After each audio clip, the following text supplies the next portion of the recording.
Good afternoon, ladies and gentlemen. Gummiworms bringing you a bit of a special video today. As I'm sure most of you are aware, the patch notes for 6.81 came out, and me and my good friend Sproutt here. Yep. Hi. Sorry. Hey, no worries. We're just going to just kind of roll our way down the list here. This is gonna be a bit of a podcast style thing. No game, no video really. So just put this on the background and listen to the sultry sounds of our voice as we discuss some of the changes here. Right off the bat, this patch is being called the Spring Cleaning. And based off that alone, even if you just look at the bug fixes, it's a huge list. It's a very fitting title, in all honesty. It is, and I remember, and I was seeing that Cyborg Matt was basically saying, like, yeah, we're cleaning out the old code here.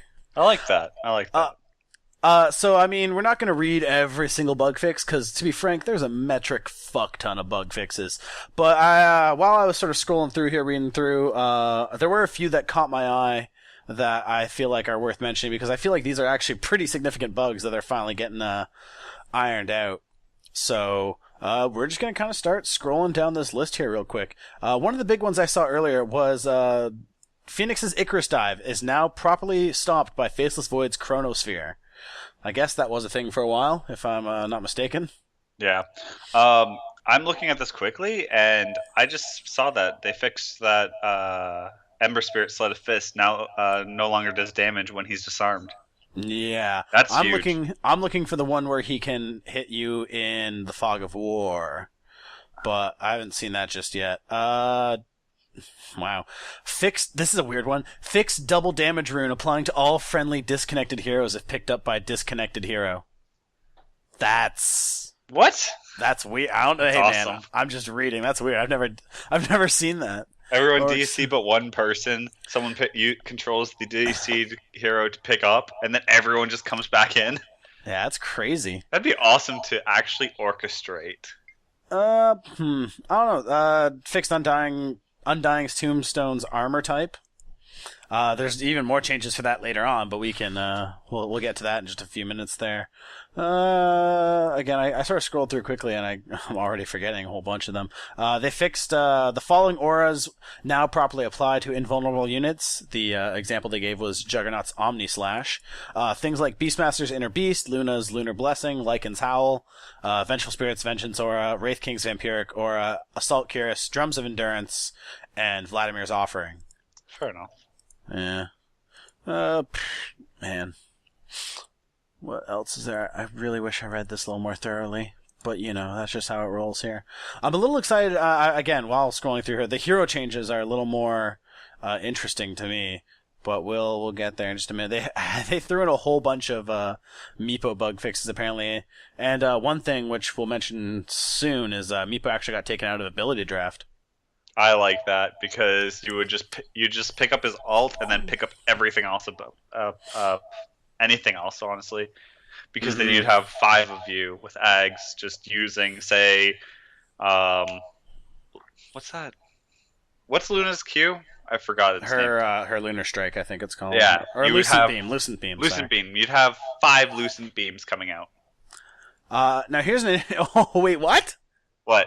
Oh yeah, no, you're right. I've actually been seeing a lot of ability draft videos where just like these dudes would have like a hero that would have some sort of castable spell, but because there's 5 unique versions of them, yeah. There's 5 unique damages. Yes. Here's an interesting one that I don't know if you knew about, but fixed a bug where Pudge's Rot skill could be quickly toggled, allowing him to suicide quickly.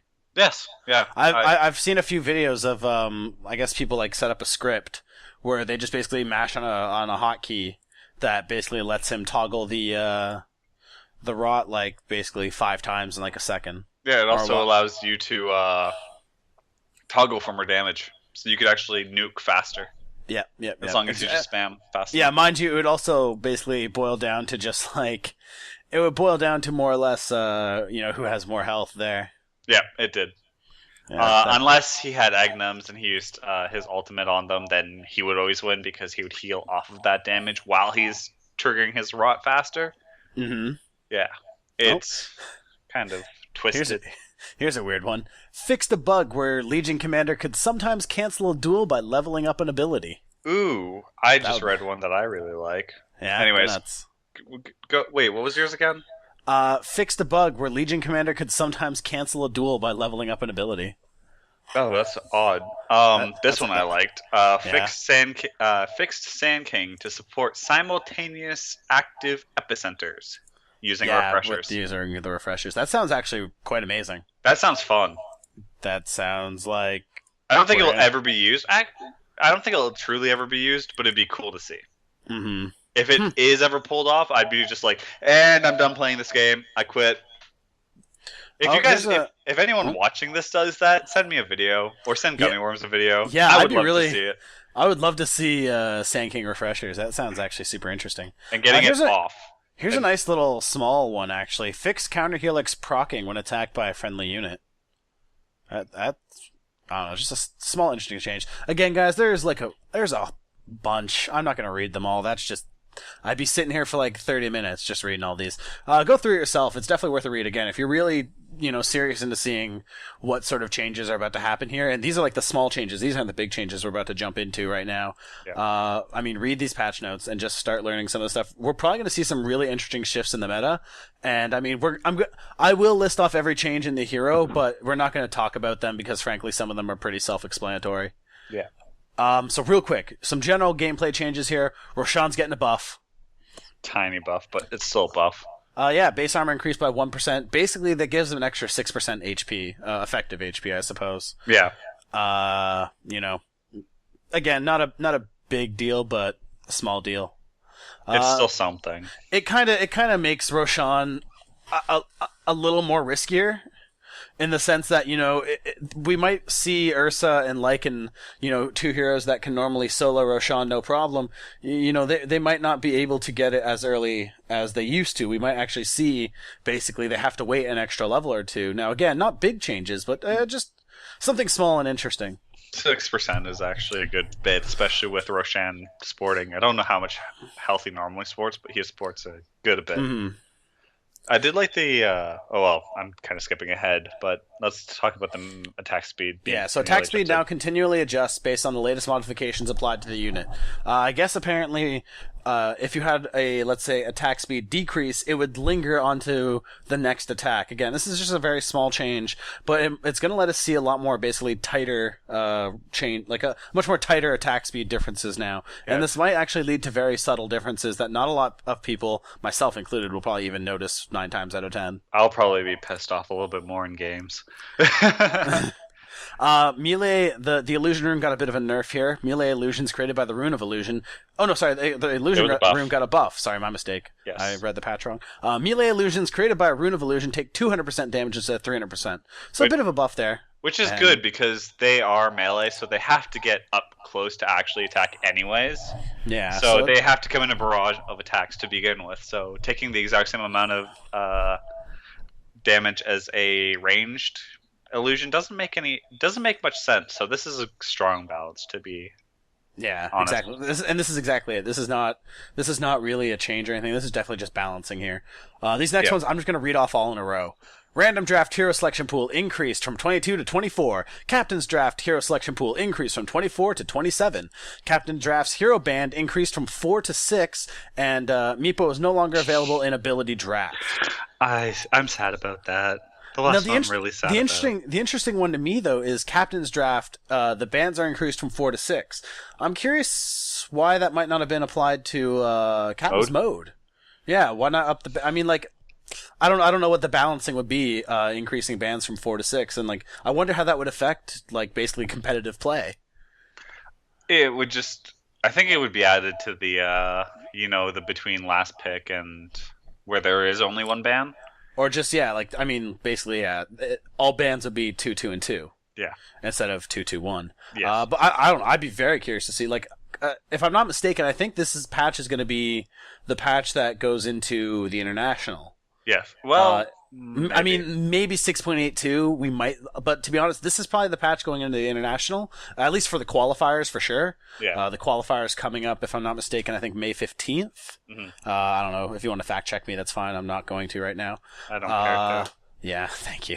But I don't know. I'd be curious to see if maybe that change gets applied to Captain's Mode. I've always been curious because, like, the Dota 2 pool is slowly growing. Right now we're at 107 heroes, if I'm not mistaken. So increasing the random draft and the Captain draft selection up to 24 and 27 respectively, that kind of makes sense. We just have straight up more heroes to pick from. But increasing the bans from 4 to 6, for Captain's draft, not Captain's mode, I think that's the interesting choice. Can I be a little bit like passe right now and say one of the reasons why I enjoy Dota is because it evolves with its hero pool, whereas you look at League, it has 117 champions. And still only 5 bans. 3 per side. Oh, yeah, total 3. Of 6. Oh, wow. Okay. Yeah, we're not even in the 5. Like, they weren't even in the 5s, and I was looking at this like, well, this is stupid. And I was just like, well, I quit playing League because it doesn't make any more sense anymore. In my opinion, they probably should have gone up to 5. Even I was saying, when I was playing back this is like season 2, so this is back before they had just under 100 champions still. I was still thinking they should have gone up to 5, but oh well. Either way. All right, let's dive right into the heroes. These first 2 are actually not that interesting. There's a few interesting changes here, so I like Abaddon. I do like Abaddon. We're going right down the list. So this is basically alphabetical order here. If you guys are following us along at home, this is just right down the list, alphabetical order from top straight to the bottom here. So Abaddon, kind of getting he's getting a bit of a reason to pick up Aghanims now. Yeah. Aghanim Scepter, Borrowed Time, now redirects 35% of all damage to nearby allied heroes to Abaddon when active. It also gives from nearby allied heroes to Abaddon. Yes, sorry, is that what I... Yeah, you said from Abaddon to them. Oh, sorry, my mistake. Yes, reverse that. So from allied heroes to Abaddon. This kind of secures him. If anything, it really slates him in that sort of 4 slot now. I don't agree with it, because Really? this could be a cool twist on, I would say more of a 2 roll than a 1 roll. But oh, yeah, for sure. People want to focus him, right? If he's a carry, people are going to want to focus him. But he goes, whatever, has an Ags, but then when he activates his Borrowed Time, they attack his teammates rather than him, and he's still going to be outputting damage, right? But now, when they're attacking his team, it redirects and heals him anyways. So he could be a much stronger carry now, in my mind. Yeah, definitely a 2 position. Because ignoring him still gives him health, and he's just like, I'm going to still continue smacking you, and I'm going to still hurt. It also kind of incents him to want a 5-man. I mean, if he's getting this extra health from his allies, he definitely wants to be in that 5-man fight. And what I like seeing is carries in 5-mans. Or just 5-man play in general. I mean, 5-man play is just wonderful to watch. I can't begin to describe how many games I see where just you have like the 1 or maybe even 2 guys just man moding, and it's like, what the fuck are you doing? Yeah, I'm sorry. You're gonna 2-man the whole enemy team right now? Well, I'm just gonna sit here and cry. Yeah, exactly. All right, moving on. These changes are really. I mean, I'm sorry. I don't want to cut you off. Do you have anything to add? I'm just saying I can see Abaddon being picked up. Possibly, maybe Loda will go back to it. Oh God! If he goes back to his carry Abaddon, because I watched him once, it was beautiful play, and it's exactly what I thought Abaddon should be used for. He played it. Okay, he made some bad plays, but he still pulled it off nicely. I think this could actually lend him to going back to checking it out. It would be cool.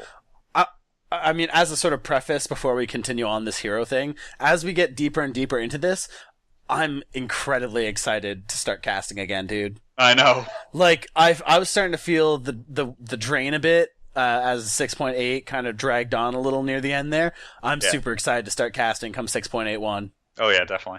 All right, let's carry on. Ancient Apparition, not a big change here. Chilling Touch attack speed reduction increased from -15 to -20. So just a little boost, nothing too crazy. It's not a boost, it's actually a nerf.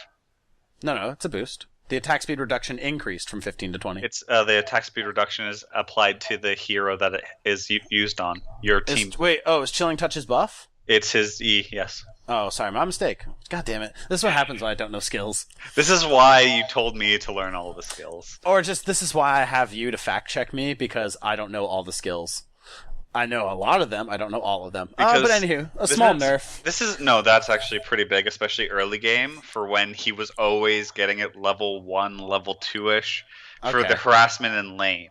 So I see. You would be slowing. You would only be slowing your carry and the other support's attack by 15. Now it's 20. So now you're really feeling it. Yeah, I guess. Fair enough. Definitely in that early game. But, I mean, it's not such a huge... I don't imagine AA is going to be decreased too much in play. Again, it's not a significant nerf. Well, again, it is a nerf. It's not that significant. Probably just going to change his skill build, but I can see it changing his laning more than anything, and that's what he needs.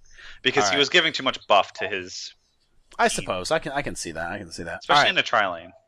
Anti-mage. Anti-fun. No one cares. I lie. Okay, fine. Mana Void's area of effect increased from 450 to 500. Fine. AoE, I mean, sure. Anti-mage, okay, I kind of have my gripes against Anti-mage, but to be honest, he is a fairly balanced carry for the most part. I don't really know why he's getting a buff. Like, I think he doesn't need a buff that much. He's fine where he's at, but whatever. It's not a big buff. It's fine. Carrying on, this one's more interesting than anything else. Counter Helix, this is for Axe here. Counter Helix now uses pseudo-random chance. Now, you know the math behind this a little better than I do, but basically, Axe right now, it has a stated chance of 17%. But in actual practicality, his chance is a little lower than that, if I'm not mistaken. Roughly 15. And that's just that. I mean, again, you know the math. I don't. You've explained it to me, and we don't need to go into depth. It takes into account how many helixes you've gotten in the past certain amount of time. It's like on average, you should only be helixing about this much. If it says that you've gotten too many, this next minute you're gonna get less.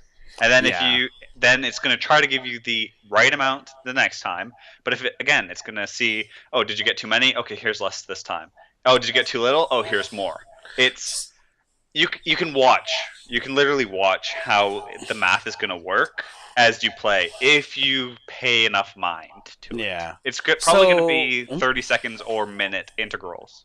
Actually, I'd probably say it's even shorter than that. I mean, depends. I don't know. I don't know how fast this game calculates, and I'm not going to begin to pretend like I even know. Maybe 20. Maybe 20 to 10. Yeah. But what this sounds like to me is that it sounds like we're going to see that more natural 17% chance. Mm-hmm. It sounds like this sounds like a sort of pseudo buff, where Axe isn't actually getting a real buff, but if you look at the math behind Axe, he's going to be getting just a bit of a buff. Yeah. The only time that pseudo random chance really does start impacting the actual percentages is above 35%. So you won't truly notice a difference unless you play Axe all the time, like religiously. And count his helixes. It definitely sounds like at least like an interesting buff, if not it's not a strong one. Yeah, well, not a balance, just more like it sounds, if anything, more like a bug fix. It is a bug fix because again, you got those. I'm so lucky. I got tons of freaking helixes versus. Yeah, I got 5 helixes in a row. Yeah, whereas like, oh, I got 0 helixes like the entire game, maybe 1. It's just to fix that. Yeah, Batrider. Small little nerf to him, actually. Flaming Lasso mana cost increased from 150 to 225. That's taking into account the Blink Dagger's mana change, to be honest. Yeah, that's, if anything, that's it. I mean, that's nothing too crazy. No. Beastmaster, base damage increased by 4. I don't think that's anything too crazy. Hugely OP. Calling it now. No. Yeah, seriously. He literally does all the damage now. Yep, all of it. Bloodseeker. Blood Rage cast point improved from 0.6 to 0.4, and Blood Rage can no longer be dispelled. I think the fact that it can no longer be dispelled is the more interesting part. I do too, because this brings up an interesting point that I was thinking of before. Mm-hmm. And my thing is think Chaos Knight. Okay.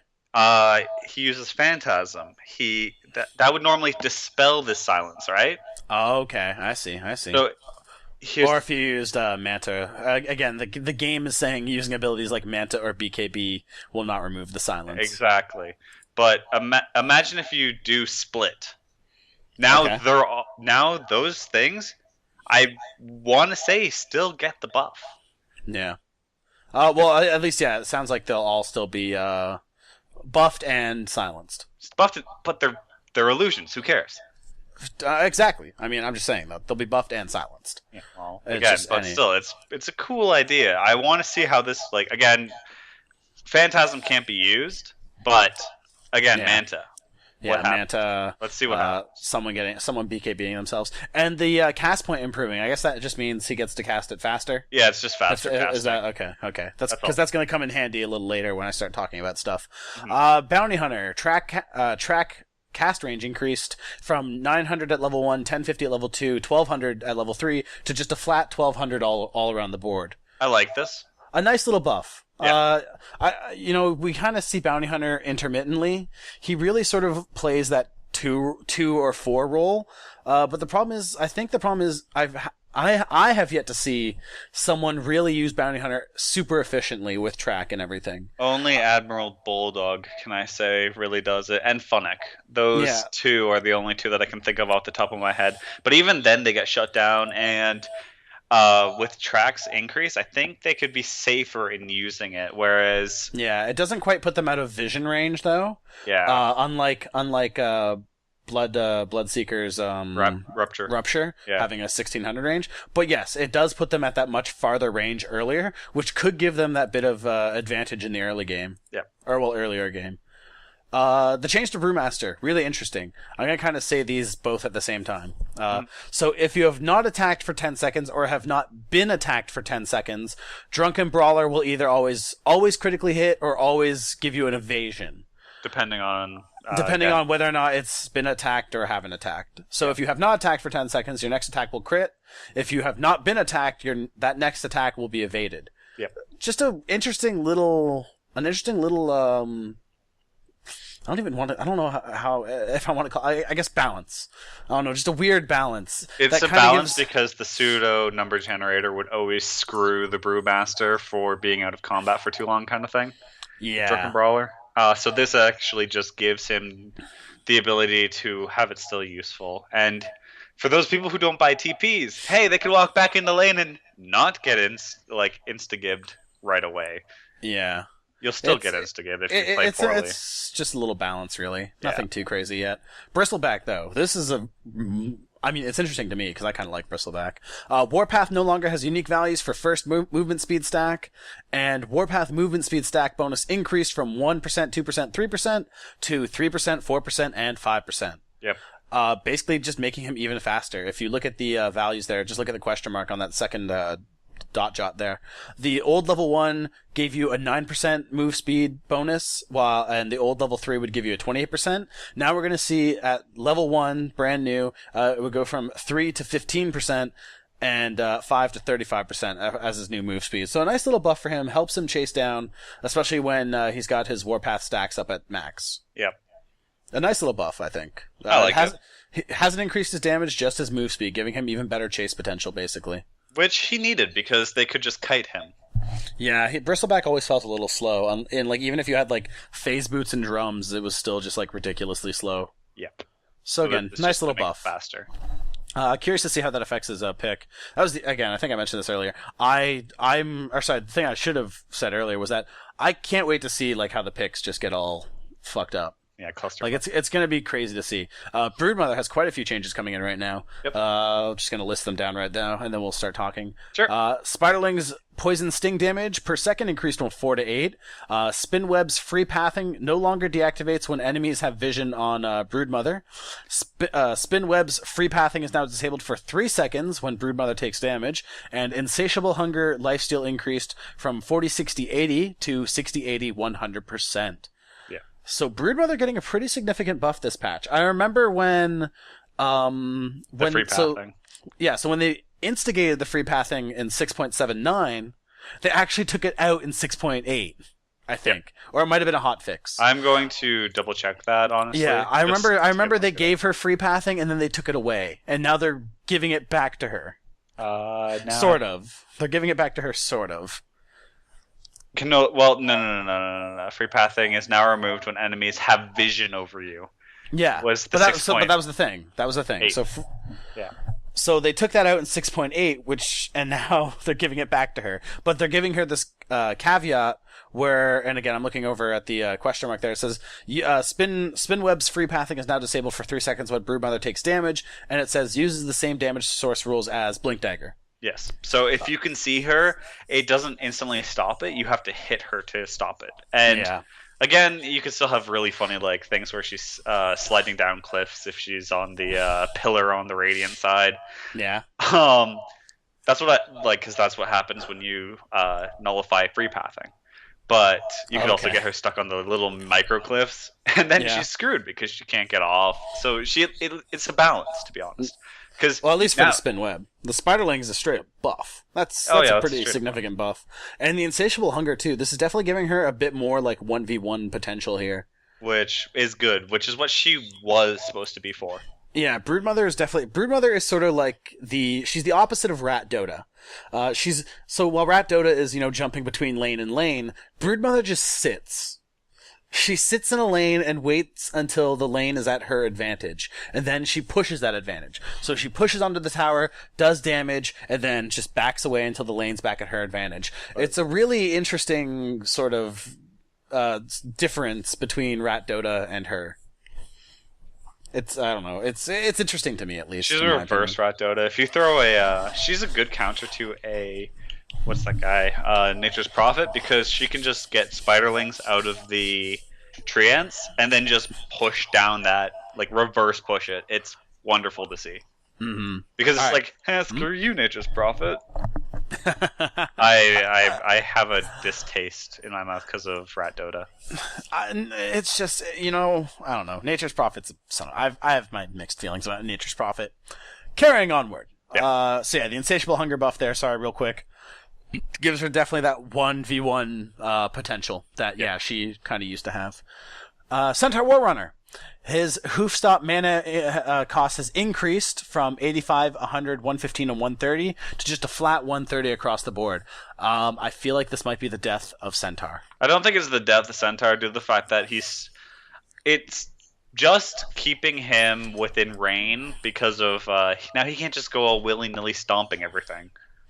Maybe. I feel like this is the death of Centaur. I'm not going to call because I hate you. I think the reason why it's not going to be the death is because the Blink Dagger mana change, where it's no longer costing you mana. Yeah, okay. It's fixed for that. Fair enough. That's what I'm calling it as. It's the same thing as the Bow Rider. It's fixed because of the Blink Dagger. That's all it is. Fair enough. Yeah, and also so he can't just spam it to get away. You have to actually understand positioning now when playing him. Yeah, because you can't just stomp and then run, and then stomp again and then run, because you're going to be out of mana after a few stomps. Yeah, you bring up a very valid point. The Centaur and Batrider, I guess, are two heroes. I mean, there are other heroes, of course, but those are two heroes that very much so relied on Blink Dagger as part of their combo. Yep. And I guess their mana balance. These mana balances we're seeing are just basically accounting for the fact that Blink Dagger has a 0 mana cost. Exactly.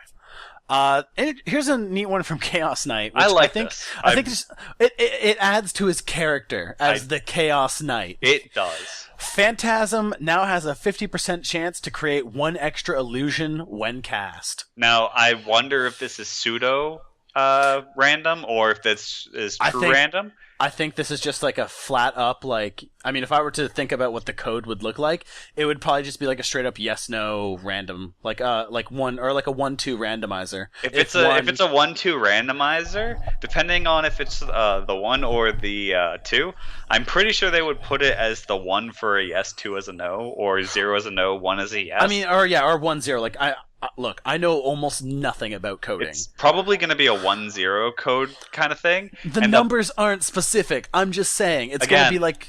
This is from a coding standpoint because I did a bit of that when I was in school. Okay. The wonderful thing about that for Chaos Knight is when it comes down to a 1-0 coding, computers normally favor 1s. So this could actually be a 52-53% in the favor of an extra 1. Fair enough. Yeah. Again, I guess we'll have to see. We'll have to wait and see. It's a neat little, it kind of adds to his character, the fact that he's the Chaos Knight. Yes. And now his Phantasm, which is his alt, if I'm not mistaken. Yes, it is. It's giving him this extra little bit of randomness. So, much like his Chaos Bolt, which I think is incredibly hilarious. His Chaos Bolt, all of him is Chaos. He's got crit chance, he's got... Yeah. He's got his like the pole thing. It just changes where he could end up. It's either closer to where the person he's targeting is. Reality Rift. It's either closest to them or closest to him. Yeah. Or in the middle. It could be. It's random. It's a random distance between 30% and 80% away from him. So it's got a window. And it's just he's all random, and I love it. So he can have through the levels, he could have 2 to 4 phantasm illusions. So that could be amazing. Getting a lucky phantasm, just steamroll a tower or push high ground, get that high ground because he has the strongest solutions in the game. Mm-hmm. So yes, that is true. He does. So this is going to be a solid. Wait, even stronger than PL? Yes, I think it's stronger than PL. Anywho, I'm going to carry on to the next one here. You look that up real quick. Chen, Penitence, cooldown reduced from 14 to 14, 13, 12, 11. So a bit of a balance there. It's sort of a typical cooldown we see. We see it even here in the next Clinks there. I don't know. I don't see many Chens. That's why I don't really know what to talk about with that. Well, Phantasm, it's 100% of your base damage, which is the white number. I see. So, yeah. So Penitence, I mean, it's his Q, it's his slow, it slows down the hero and increases the damage they take. Yeah. So it's just a little balance change, nothing too crazy on Chen there. I don't know if that will really affect him too much, because Chen's a very micro-heavy hero, and we don't see him too much in the stuff we do. But in competitive play, I could see it. Yeah, maybe. Again, these are things I'm really interested to see how they affect the pick rates and etc. I truly don't think I don't think that will do anything for pub play or amateur play. It's going to be in the pro scene, scene that it might. I wonder how Puppy feels about this. God, I don't care too much. Okay. I mean, the pro scene, like, I love watching pro games. I just don't I don't care that much. Fine, EGM. Do you care now? Do you care now? No, I don't care about what individual players think. I mean, I'm curious to see how this affects the pro play, like the play itself. But I just don't care what individual players think. That's all. Yeah. That's all. I love watching pro games. Go Alliance, TI4, you got this. All right, moving on real quick. I hate you so much. Anyways. Clinks. He's getting a bit of a buff here. His Death Pact cooldown has been reduced from 45 to 45, 40, 35. Yeah. So he's going to be able to use Death Pact more often. Pubs, prepare yourself for Clinks. Prepare your buttholes. Basically. Dazzle, bit of a nerf. Poison Touch no longer causes a mini stun. Okay, so basically, I guess when he casts it at first, there's a mini stun that happens. Yes. Basically, just taking that away. So a little nerf, not too crazy. Probably not going to affect him too much, to be honest. Disruptor, though, getting a bit of a buff here. This is actually really interesting. I mean, to me, because I play a lot of Disruptor. So when I see these buffs, I'm like, ooh, I wanna know what this feels like now. Yeah. Kinetic field cooldown reduced from 14 to 14, 13, 12, 11. Again, much like the Chen, not a very significant buff, but it's one of those buffs that you don't really know how it's going to work out until you start playing it, until you start working with it. Only because what does that extra 3 seconds get you in the late game? How does reducing his cooldown by 3 seconds? How does that really affect the game? And that's going to be something we're not really going to see until we start seeing probably a week or so into 6.81. I think 2 days into it, you'd actually notice if you play at least, I would say roughly 3 to 4 games, getting half decently late with him, because you'll just see that you have more. You have more in the late game now. It will feel like you have more lockdown. For me, I don't play, I don't focus on one hero. I like to sort of play different heroes. So I guess for me, it might take a little longer. But yeah, for someone that focuses on 4 or 5 different heroes, they'll probably notice a lot of these differences rather quickly, especially if you guys play Dota at a pretty significant rate. Yeah. All right, carrying on. Doom. Doom damage no longer ignores magic shields. So a bit of a balance here. I argue this is more of a bug fix. Nothing too crazy. I don't know. Was his Doom spell intentionally meant to go through magic shields? No. Okay, so just a bug fix, really. It's universal, I think it is, but it's universal damage. Okay. But it's literally just a bug fix. They're putting it in because it is strictly hitting him. Well, and it's also a pretty significant bug fix if you think about it. Yeah. Because that sort of makes picking up a Pipe of Insight, for example, on a Doom a lot more of a significant pickup. Yep. For example. Against Doom. But Drow Ranger getting a bit of a buff here. Gust knockback duration increased from 0.2 seconds to 0.5. So basically, she's just going to launch you guys a lot farther, making closing the gap on the Drow just a little more difficult. Not even that. Can I quickly cut in? It's that Sure. It's going to give her time to either choose to hit you or run, because it's going to take into account her turn time and if she's going to tail it. Yeah, and basically, yeah. So it gives her a bit of extra survivability, gives her a bit of extra, escape, and again, curious to see how this affects her in like the long run. Yeah.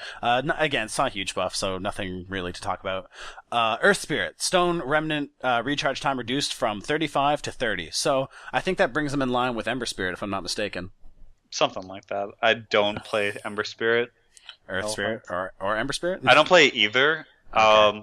because Earth Spirit, when he was released, was hugely overpowered. Then he got nerfed a lot. Ridiculously nerfed. Yeah. Apparently, a lot of people still claim he's, again, I don't play much Earth Spirit either. He's a little too difficult for my tastes. Yeah. But yeah, a lot of people are still saying that Earthshaker is incredibly Earth Spirit, is incredibly broken. Again, Or at least incredibly nerfed. Sorry, incredibly nerfed. incredibly nerfed, I would say, because if people are still crying out that he's broken, they're sadly mistaken. You're just, no offense, but if you think he's still broken, you're just bad. I don't know. I mean, I don't want to be talking shit here because I don't play Earth Spirit, so Well, I don't know. Carrying on. His abilities are just easier to draw. Before we start like a war here, let's fucking move on. Yeah, please. true. This is one I'm super excited to talk about here. Okay. Earthshaker creeps no longer try to path around fissure; they will wait for it to disappear. And Echo Slam no longer ignores units that are invisible or in fog of war. Let's talk about that first one. That Okay. one gets me super excited. Okay, why does that get you super excited? Let's talk about throwing Earthshaker in a bit of an off lane here. Just fissures. He has so much lane control now. Yes. He this is actually incredible that this is a bit of a buff that I feel like needs a bit more attention drawn to it. I don't know. That's just my opinion. I know why he actually got this. It's because in a few programs that I was watching Earth Spirit, he would fissure the mid lane as the creeps are going, and he'd pull to the hard camp. Okay. He would pull the hard camp, and they would just show up, and he would just farm. It gave him efficient farming. It made it difficult for the enemy mid laner to have lane control. It absolutely just screwed the mid lane for the enemy team, and it was on the Radiant side. And I think this is going to give Earthshaker a lot more lane presence. It's going to give him lane presence, but it's also nerfing the thing that just was busted as hell. That hard camp thing?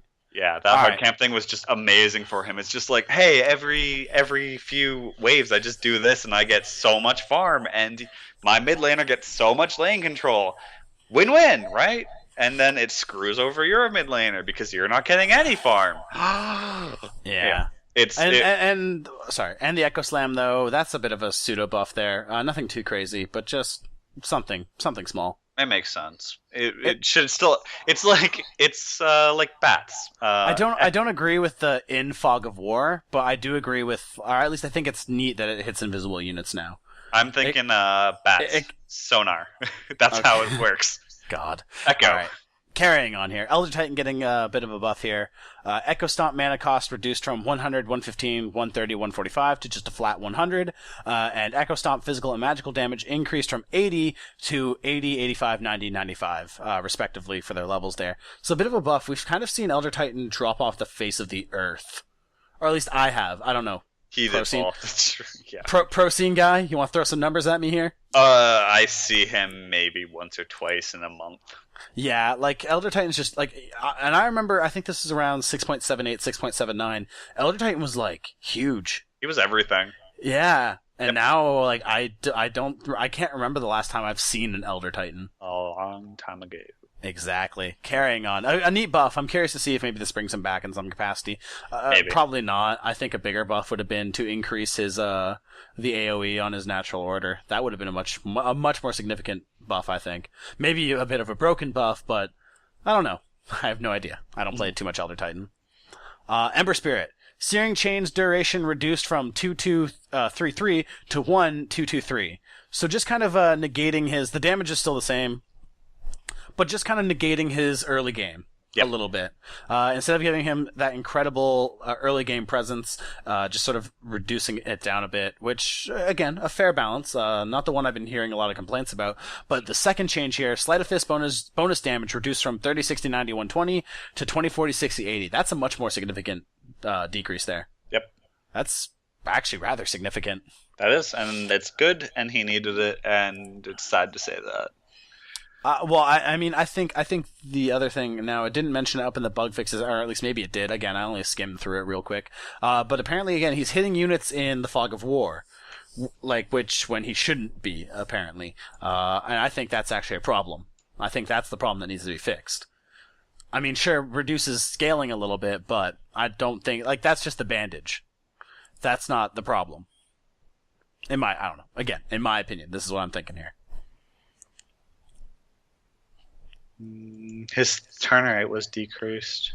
Oh, okay. Sorry, you were reading the bug fixes. I'm going to carry on real quick. Go ahead. Not too much to talk about Ember Spirit. It's a pretty self-explanatory nerf, in my opinion. Enchantress, untouchable slow duration increased from 3 to 4. I'm sure I don't see much Enchantress these days. I saw, actually, that's a lie. I saw, this was an amateur pro game. It was actually in the university circuit for Canada. Who was it? It was, I think, the University of Waterloo picked up an Enchantress, and I was like, oh, I haven't seen one of those in a while. She did alright, but whatever. Sure, bit of a buff. Enigma here, Midnight Pulse area of effect increased from 400 to 600. Fair enough. You don't really, it's a good spell anyway. It definitely just needs, a little pick-me-up. I think Enigma, for the most part, is relatively balanced. We haven't seen him too much this patch. He's definitely fallen off again. Well, it's because there's been stronger /OP/broken picks. Junglers, yeah, compared to Enigma. Just Enigma, picks. And Enigma, to be honest, I find he's a pretty exclusive jungler. Yes, he can lane. Again, I'm not saying he can't, but I'm saying, I tend to find him exclusively in the jungle. Yeah. That just gives him more tower defense in my mind. Yeah. Or tower push by putting it behind where the minions are going to meet, and it's just going to shred health off of the enemy minions, so you can just focus the tower more. Again, it's larger AoE. That's about it. Yeah. Faceless Void getting a bit of a buff. This excites me. I love Faceless Void. I love him.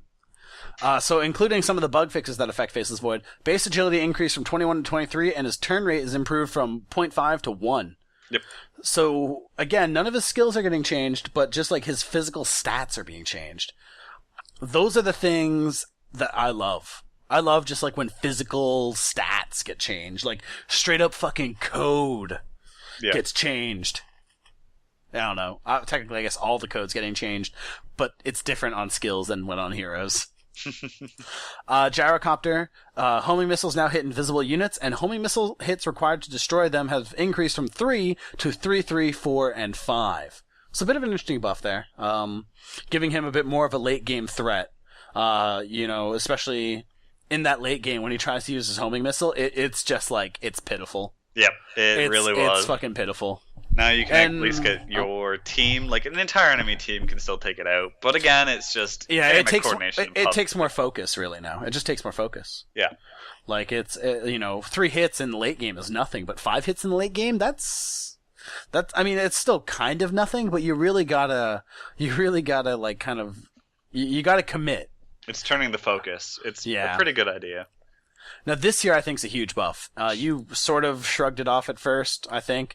But to me, I think this is a huge buff. This is on Huskar here. Burning Spears is no longer a unique attack modifier. Are you fucking nuts? The Ursa one, too. Yeah, the Ursa one's equally huge, but are you fucking nuts? I don't. Dude, okay, Burning Spear is... It's incredibly strong. Bonus that up with his natural attack speed from his Berserker's Fury, I think it's called, or something like that. Mm-hmm. And then combo that in with a Mask of Madness.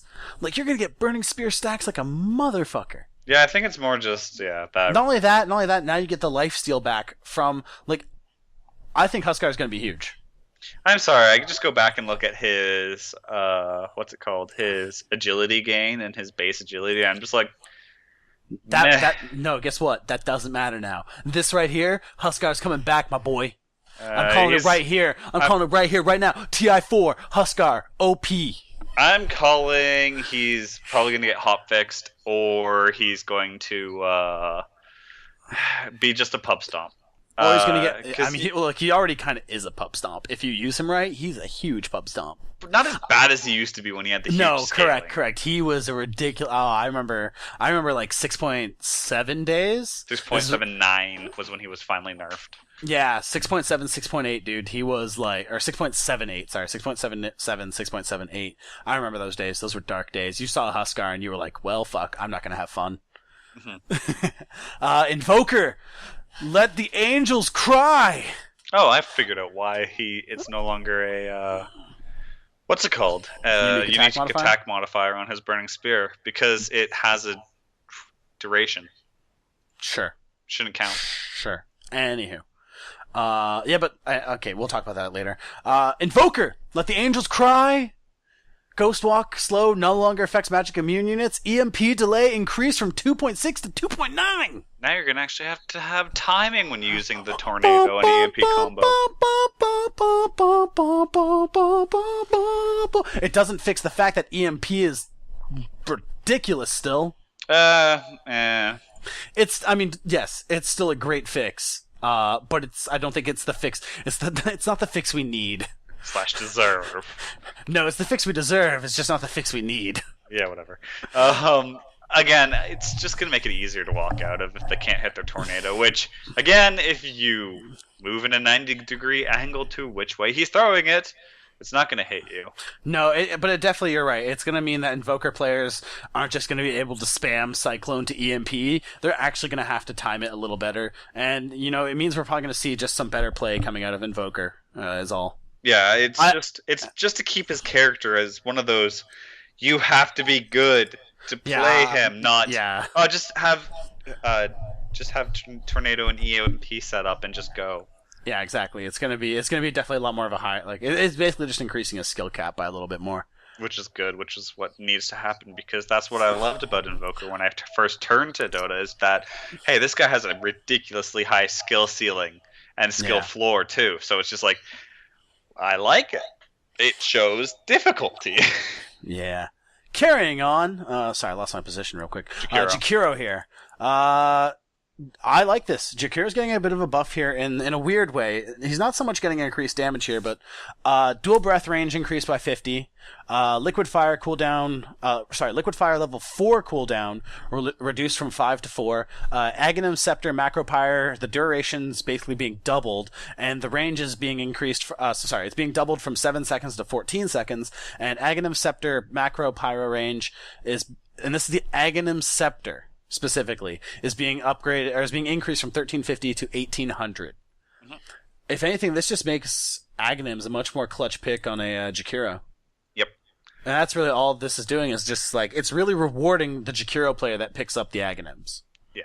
And honestly, also with the Liquid Breath, I like it due to the fact that now he's got great tower push. He can be used in push strats. He can zone with macro pyre. Yes. He can use his... he's got a lot of zoning. That's what I liked about him. Preach! And dual breath, longer range. I can zone you more. Ice Path, I can zone you. That range... I just want to point out real quick, with dual breath, that range increase is almost insignificant. Oh, it's almost insignificant, but again, it's still...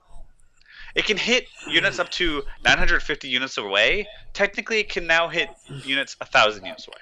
Yes. It's a very insignificant buff, and I don't really know how necessary of a buff it is, but again, it's still something to consider. You're 100% correct. All of this screams zoning and push. Yeah. All right. Carrying on, I kind of want to get to Keeper of the Light, but real quick, Juggernaut, base attack time improved from 1.6 to 1.5. Insignificant, moving on. Yeah, I mean, pretty much. It's going to help him with last hits a little bit, but that's only for the early game. It's not... Actually, it won't... Yes, you're right. It's really not that significant. It means he basically needs less attack speed to get to the same amount of attack speed he used to be at in late game. Cool. Moving on. Keeper of the Light. Why are you excited about Keeper of the Light? Hang on, real quick. I'm going to read this, and then you can talk for like 2 minutes. Added Aghanim Scepter upgrade. Provides permanent spirit form. Additionally, the following effects are active during the day. So that's actually the interesting part to me, because I like Night Stalker real quick for the one reason, the fact that when it's nighttime he gets ridiculously strong. Yes. But anywho, so the following effects are active during the day. Keeper of the Light gains unobstructed vision and illuminate heals allies for 75% of the damage values. Why is this? This sounds ridiculous. Talk. You know Coddle better than I do. I'm willing to accept ignorance here. Begin.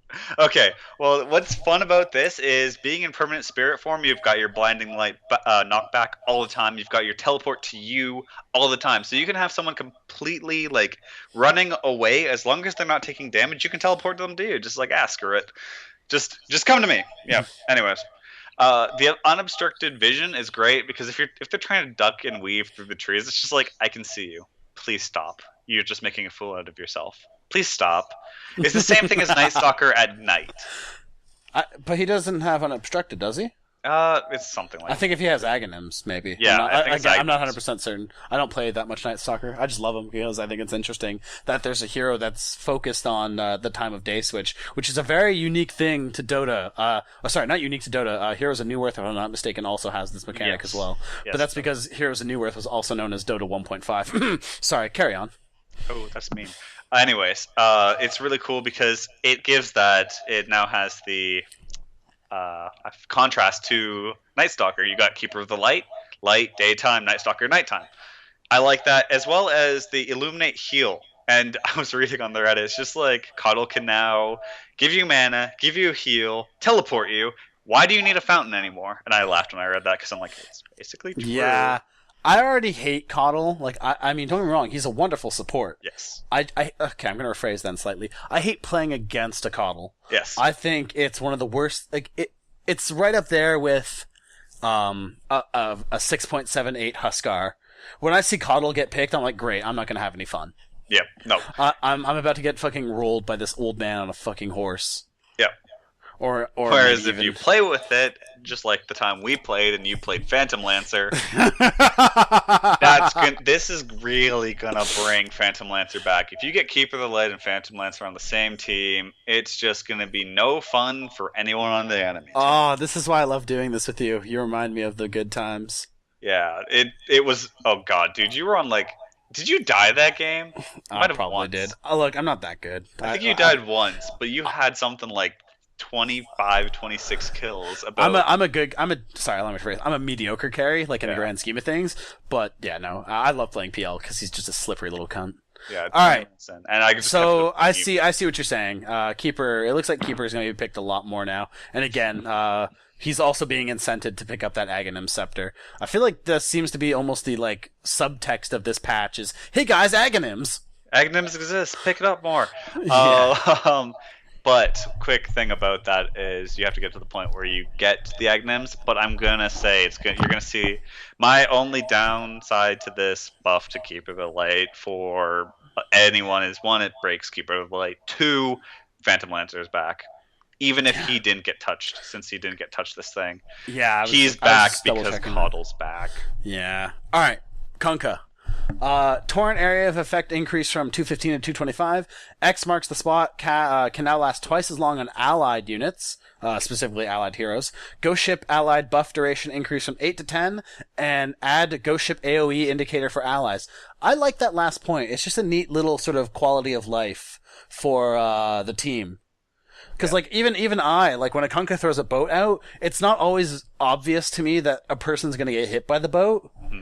So this is actually going to add a very interesting quality of life to people who play with Kunkka, in that now I can see that, okay, they're going to get hit by the boat, let's go in on this. Yeah. Now, I'm not going to sit there and again, better players than me, obviously, are like, oh, you fucking noob, how can you not tell? I can't. I'm mentally handicapped in most spots. But this is definitely going to help, again, someone like me who doesn't quite know what the AoE is off the top of his head, but if I see the AoE and I see that someone's definitely going to get caught in it, I'm definitely going to be more quick to react to engages. I wait till I see the shift in speed of the boat because that indicates the range.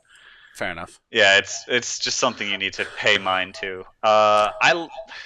I think the X marks the spot one's really funny because you can go twice as far now and then just blink back. Yeah, this definitely makes the whole this gives Kunkka a bit more like poke variety here. Or like poke, like variability here. Basically, yeah, casting X marks the spot on him. He gets out there, like throws a torrent, let's say, and even if it misses, he can still teleport back, or pops the X a little safer. And again, the torrent increase and the ghost ship increase, just small little buffs there. Nothing too. No, the ghost ship increase is huge. Even though it's 2 seconds.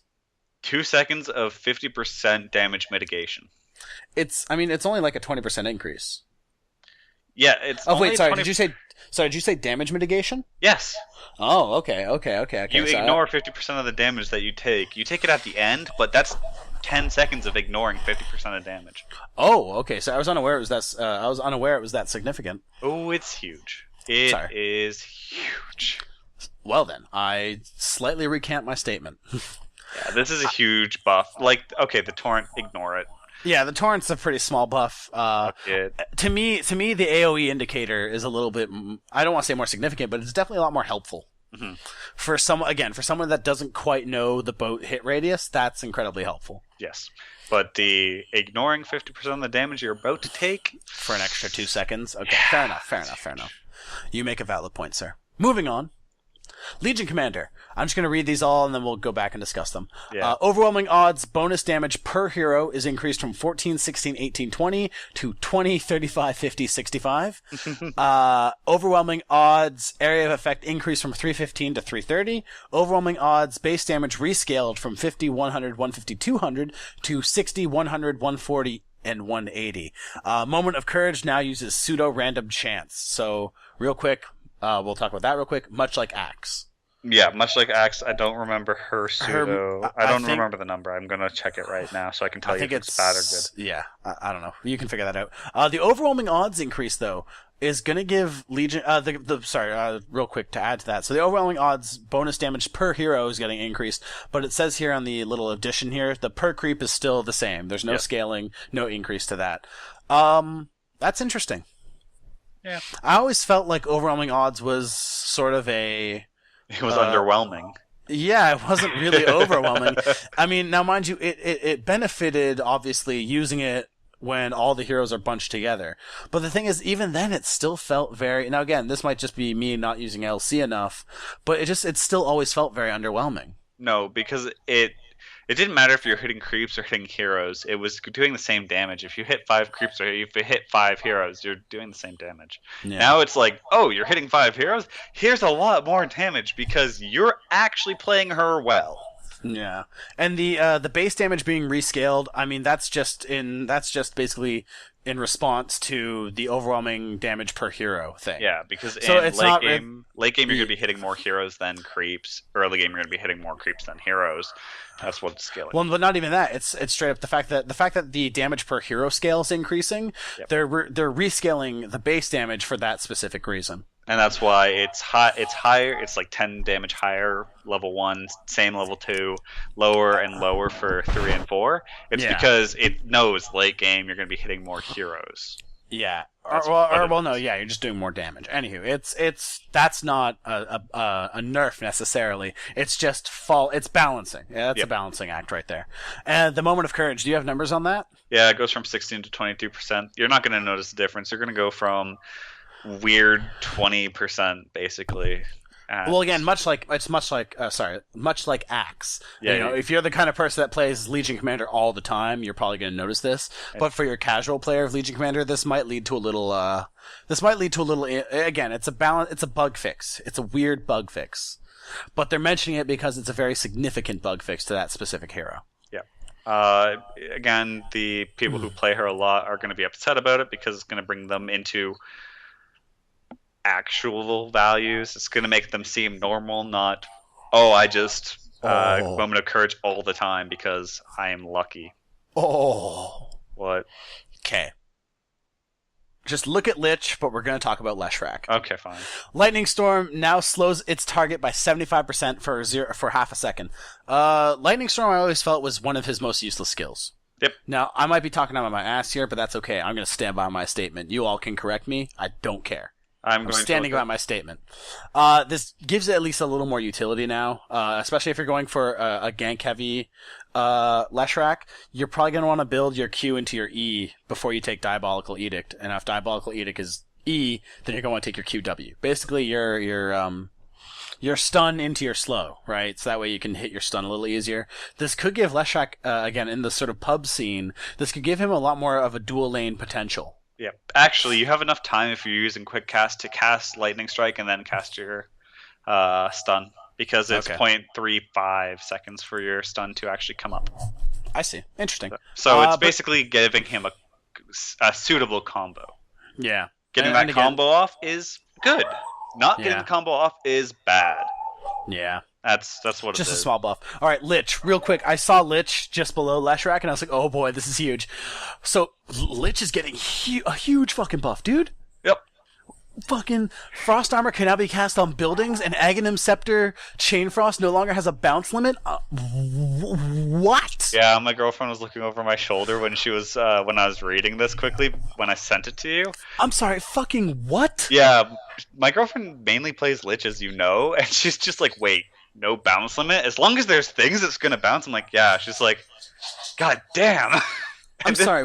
This is my girlfriend who plays severely casually. I'm just saying, what? Aghanim Scepter Chain Frost has no bounce limit? Are you out of your mind? Just run away and run. Oh, yeah. Flee like pussies. Yeah, just tell the pubs to Delta split. Yeah, they know exactly what that means. God. All right, I don't know. Huge. The Frost Armor can now being cast on buildings. That's actually interesting as well. It gives them that bit of.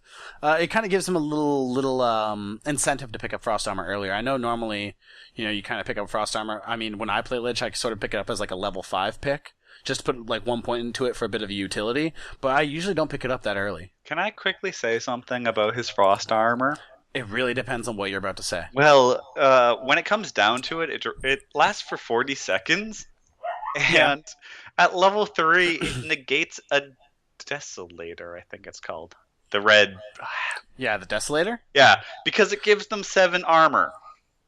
All right, again, I'm curious to see how this affects Lich. I think the Aghanim Scepter is ridiculous, and again, this is really I'm starting to see this like subtext of this patch here. It shouldn't be called the Spring Cleaning patch. It should be called the Aghanim Scepters patch. Yeah, like this is all we've been fucking seeing here. Lena, attack range. I got a better name for it though. Whoa.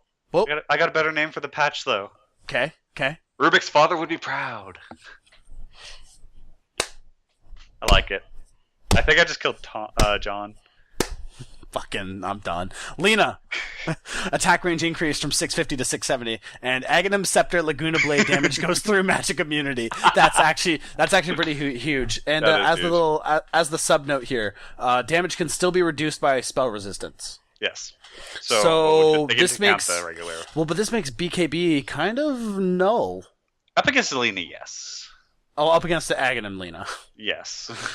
Again, a small little buff. The attack range from 650 to 670, small as well. Nothing too crazy. Again, we're seeing this sort of subtext here of Aghanims. Yes. A lot of supports that have an Aghanims effect are getting an interesting buff to their Aghanims effect. Remember Rubik's father. All right, Lion. Hex cooldown has been reduced from 30, 25, 20, and 15 to 30, 24, 18, and 12. Quality of life, honestly. Quality of life, but also I think very much like I was mentioning about the Disruptor, this is something we're not going to see until like game time. Yep. So it's his early game scale hasn't been changed, but it's as he goes into the late game. You got to ask yourself, what does that 3 seconds get you? Gets you a lot. Well, in a game like Dota, this is where you have to really ask yourself what exactly does 3 seconds get you? Right? Is that extra hex in the 3 seconds like game changing? Especially if the fight's already been going on for 12 seconds. This is something we're not going to be able to see until games start rolling out. Yeah, and it would change from game to game if it's useful or if it's not. Exactly. Again, still an interesting buff, but just something we can't really... It's hard to tell until you see this in action. I'm happy about the Lone Druid. It's a neat little buff. I'd be curious. Now, this is the only... I just talked like 20 minutes ago about how much I fucking hate Pro Dota, but it's interesting to see if Admiral Bulldog picks up his Lone Druid play again. Oh, I feel dirty! I hope so, because I feel so dirty. I hope everyone who plays Lone Druid brings it back, because this can actually combat This is actually a pretty significant buff in the grand scheme of things. There's also a couple of bug fixes up there about Lone Druid, which again, just read through the notes. I'm not going to go through all those. Those are way too fucking many. Yes. But Spirit Bear health regeneration increased from a flat 2 to 2, 3, 4, 5 per level. Mm-hmm. Or, well, sorry, 2, 3, 4 scaling, anywho. Yep. Neat little buff. It's nothing too crazy. This is kind of the thing I like about Dota patches, is like you have some buffs that you just look at and they seem so fucking ridiculous. But then you look at these other buffs that are so small, but you're like if you kind of think about it in the back of your head, you're like, oh yeah, if you add that, that's actually really smart. It's like, it's not a huge, like, mind-blowing buff, but when you kind of look at it, you're like, okay, yeah, I see where they're going with this. Do you want to know where they're going with this?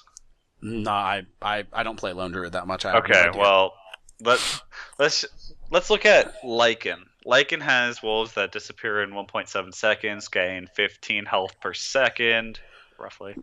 Well, what about a Lone Druid's bear who always is gaining 5 health per second? Doesn't even need the fade time. It's quality of life up against wolves.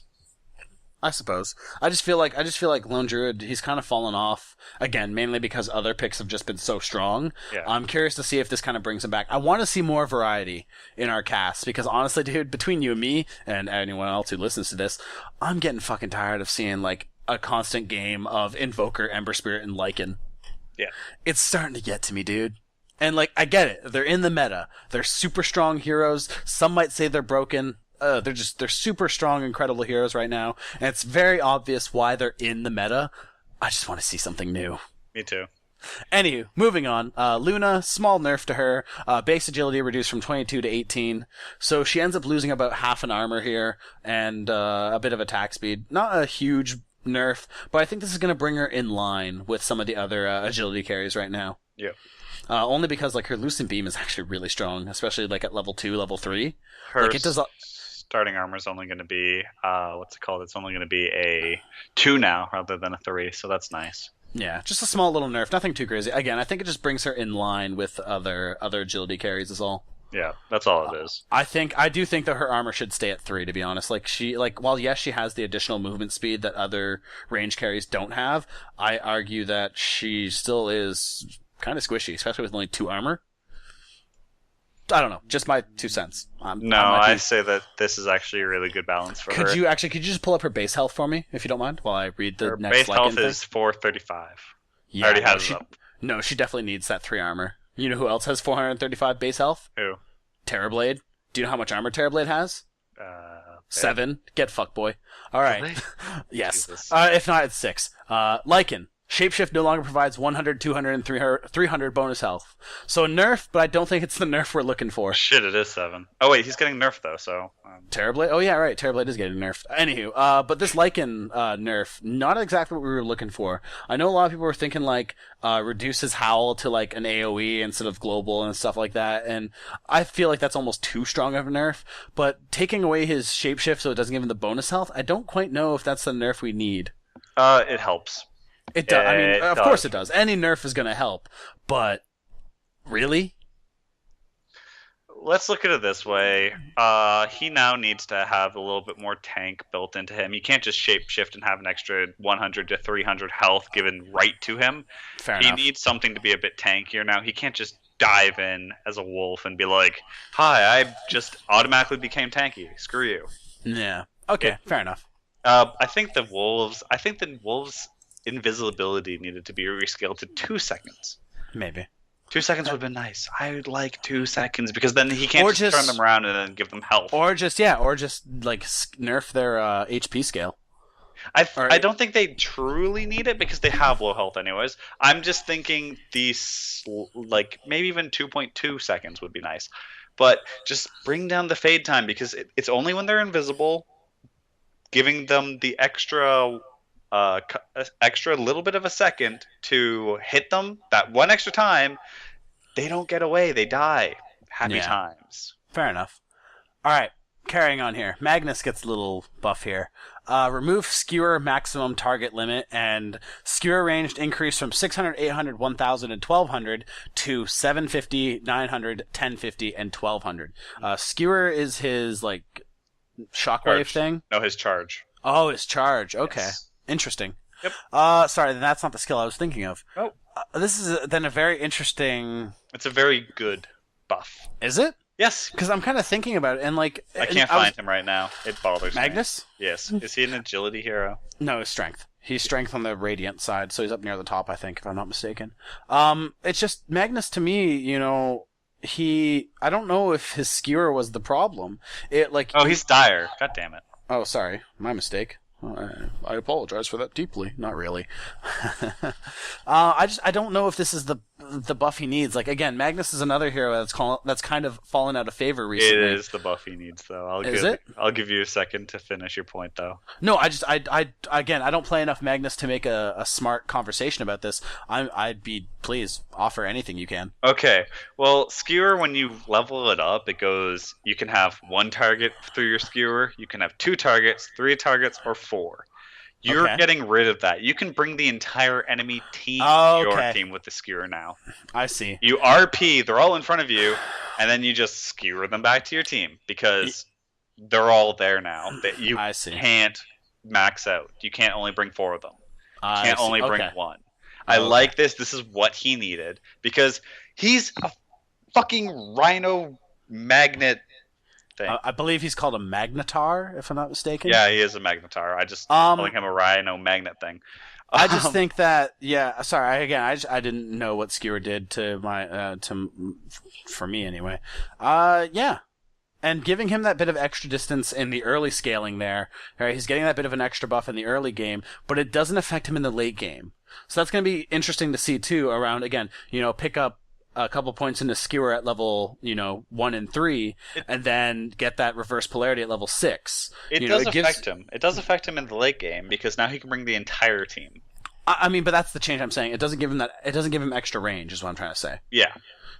It just sort of brings him. I don't know. It sounds like an interesting change. What I think it's for his ganking. Okay. He can gank now. He can get a blink dagger, gank behind them, and then skewer them into his team. RP. It's giving him quality of life. I see.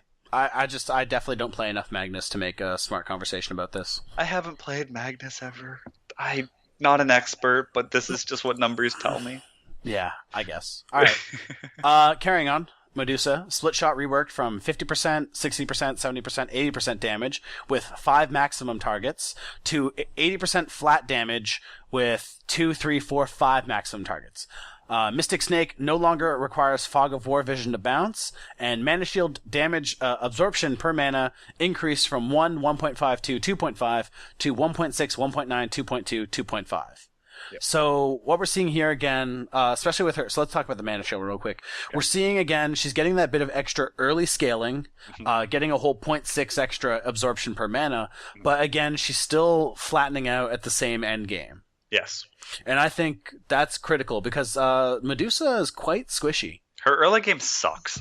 It really does. But mind you, she has probably one of the best late games I've ever seen. And they're not touching that. And that's what's good about it. Yeah, she's still getting that incredible late game if she gets her farm. But she's getting that bit of a boost in that early game that I think, was really lacking. She could see play now is what I'm seeing. Now, the other thing, too, with that split shot rework, too, is it's the same thing. It's the same thing, but worded differently. Yes.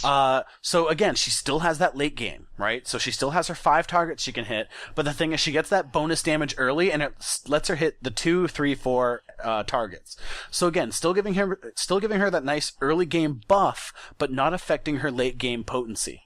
And it's a little bit of giving her push on top of also kind of, if you can take the point of split shot early and you don't have to worry about super pushing your lane and killing yourself because you're now at their tower because you've just been hitting 5 targets every time you attacked. Even though it's 50% damage, you're still clearing them fast.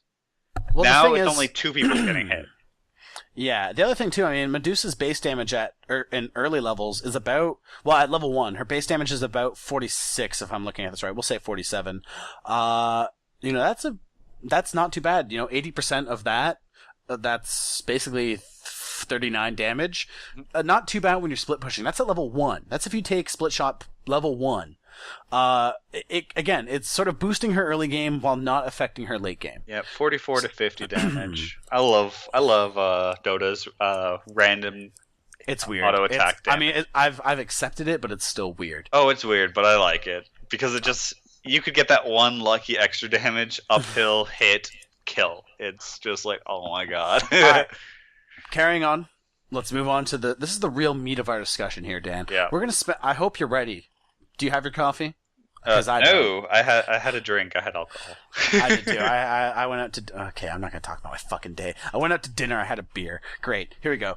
This is gonna ruin the game right here, right now, people. Meepo's base movement speed has increased from 305 to 315. Discuss? No. There's nothing to discuss. Actually, Meepo. Can I discuss? I like Meepo. No, because what is there to discuss? He has 10 extra move speed. He has 10 extra move speed. He can get in range with all his clones now and snare you up because support Meepo is awesome. It's not that, like, it's a buff, but it's not that crazy. There were a few bug fixes towards Meepo that kind of got rid of some weird things that happened with Meepo. Yeah, weird exceptions. Like, for example, something along the lines of, like, if you pick up an Aghanim Scepter when you're dead, which you can now do, by the way, if you can pick up an Aghanim Scepter when you're dead, it summons an extra Meepo that then respawns the rest of the Meepos. If I'm remembering it correctly, I'm not actually looking at the note, so I'm not quoting it verbatim. This is sort of me thinking about it. Again, so not that big of a move. Carrying on. Marana, Sacred Arrow, Vision reduced from 800 to 650. Fine. That's nothing too crazy. I don't really think that was too big of an issue anyway. Mind you, like, using the arrow to scout wasn't that big of a deal. Just a small little nerf, nothing too crazy. The Naga Siren, though, this is where things get a little interesting. Oh, yeah, sorry, I read the Meepo bug fix. It says, exactly, fix the bug that allowed Meepo to buy back after being killed by Necrophos's Reaper Scythe with Aghanim's Scepter's upgrade. Oh, okay. Fair enough. Oh, and also, that would cause Meepo clone to spawn if Meepo acquired a Aghanim Scepter while dead. So one would actually just respawn and you'd run around like that. Oh, okay. Sorry, my mistake. Again, I just remember reading something about that, but it was out of my head. Naga Siren. Mirror image illusion damage dealt reduced from 30, 35, 40, 45 to 20, 25, 30, 35.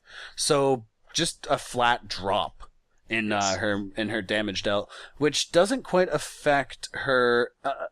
It kind of gets rid of the problem we've been seeing, especially in that late game with Naga Siren, where if she gets like a Radiance and a Heart and a Butterfly, her illusions alone could basically fight the 4 and 5 position supports without even batting an eye. Yep, it's nerf 2 and 3 that really hits her hard. Riptide area of effect reduced from 350 to 320, and Riptide negative armor no longer goes through Magic Community. Yep. I think number 3 is actually the bigger one. Number 2, like, yes, it's a nerf, but I think in the grand scheme of things, that's not too big.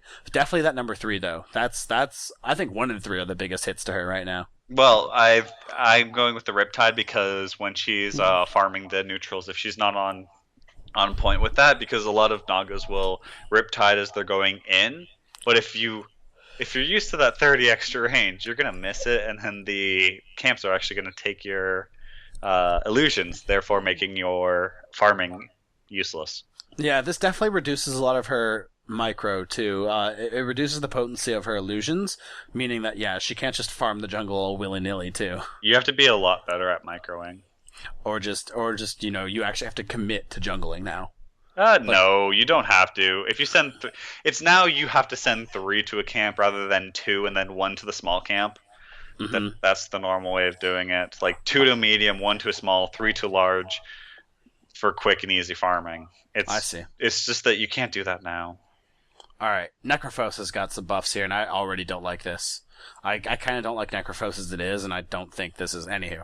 Heartstopper aura of effect increased from 1,000 to 1,200, and this one's actually really weird, but interesting weird, because I'm kind of curious to see how this affects Necrophos in play. Reaper's Scythe now adds 30% duration to the respawn timer. That's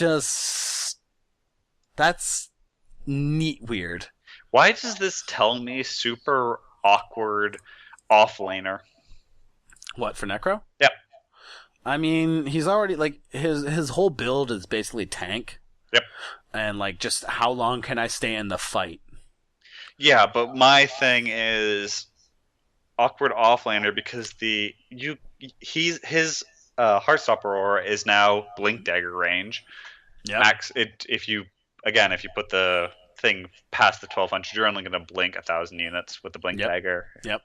So done with that. Anyways, so now it's that range, so you can actually safely stand by your turret and basically farm in most cases with just your Heartstopper, and if they get close, you can Q and auto attack to get the last hits pretty easily, and the Reaper Scythe just makes it really easy to keep him useful. I think the Reaper Scythe is actually the more interesting change, and again, this is definitely one of those changes that we're not going to quite know how broken it makes him until we can actually start playing. Reaper Scythe now adds 30% duration to the respawn timer. Like, that's pretty significant, especially in the late game. Yep. When I'm trying to remember how much time gets added per level. I think it's 3 seconds. Don't know. It's either 3 or 4 seconds per level. Let's just say 3. So at level 10, that's a 30-second wait. So, add that on. It's now a 39-second wait. So at level 10, not that significant. But now if we go to level 20, a late-game situation, you now have to wait upwards of, 78 seconds. Take into account if you bought back, if you rage bought back as soon as you died, came back in, then got you Reaper Scythe. Yeah. It takes that into account. It's kind of interesting. Curious, again, we won't really see the effects of this until games start coming out. I'm curious to see how this works, though. I can't wait for 180-second respawn times. God damn. That will be a level, I think it's a level 18, with a instant buyback with a Reaper Scythe. Yeah. That's gonna be fun. Oh, right. Night Stalker. Darkness now also affects the vision of buildings. That's cool. It's a small little buff. Interesting, because I think his vision at night is 1600, I think, maybe 1800. Do you want to look? Look. Yeah, while the average vision is around, I think, 1500. So he gets a bit of bonus vision at night, which again, Night Stalker, it's exactly what he needs. While you look at that, we're going to move on real quick. 1800. 1800? Yep, okay. At night. Okay. Can you just pull up the average vision if you can? Isn't it averagely 1,200 or 800? I think it's 800. No, I think it's 12. I think you were right that first time there. Anywho, Nyx Assassin. Impale cooldown increased from 11 seconds to 13 seconds, but Impale can no longer be blocked by Lincoln Sphere. It's 800. Oh, is it? Okay. Yep. Fair enough. I think that's the bigger thing there. Impale can no longer be blocked by Lincoln Sphere?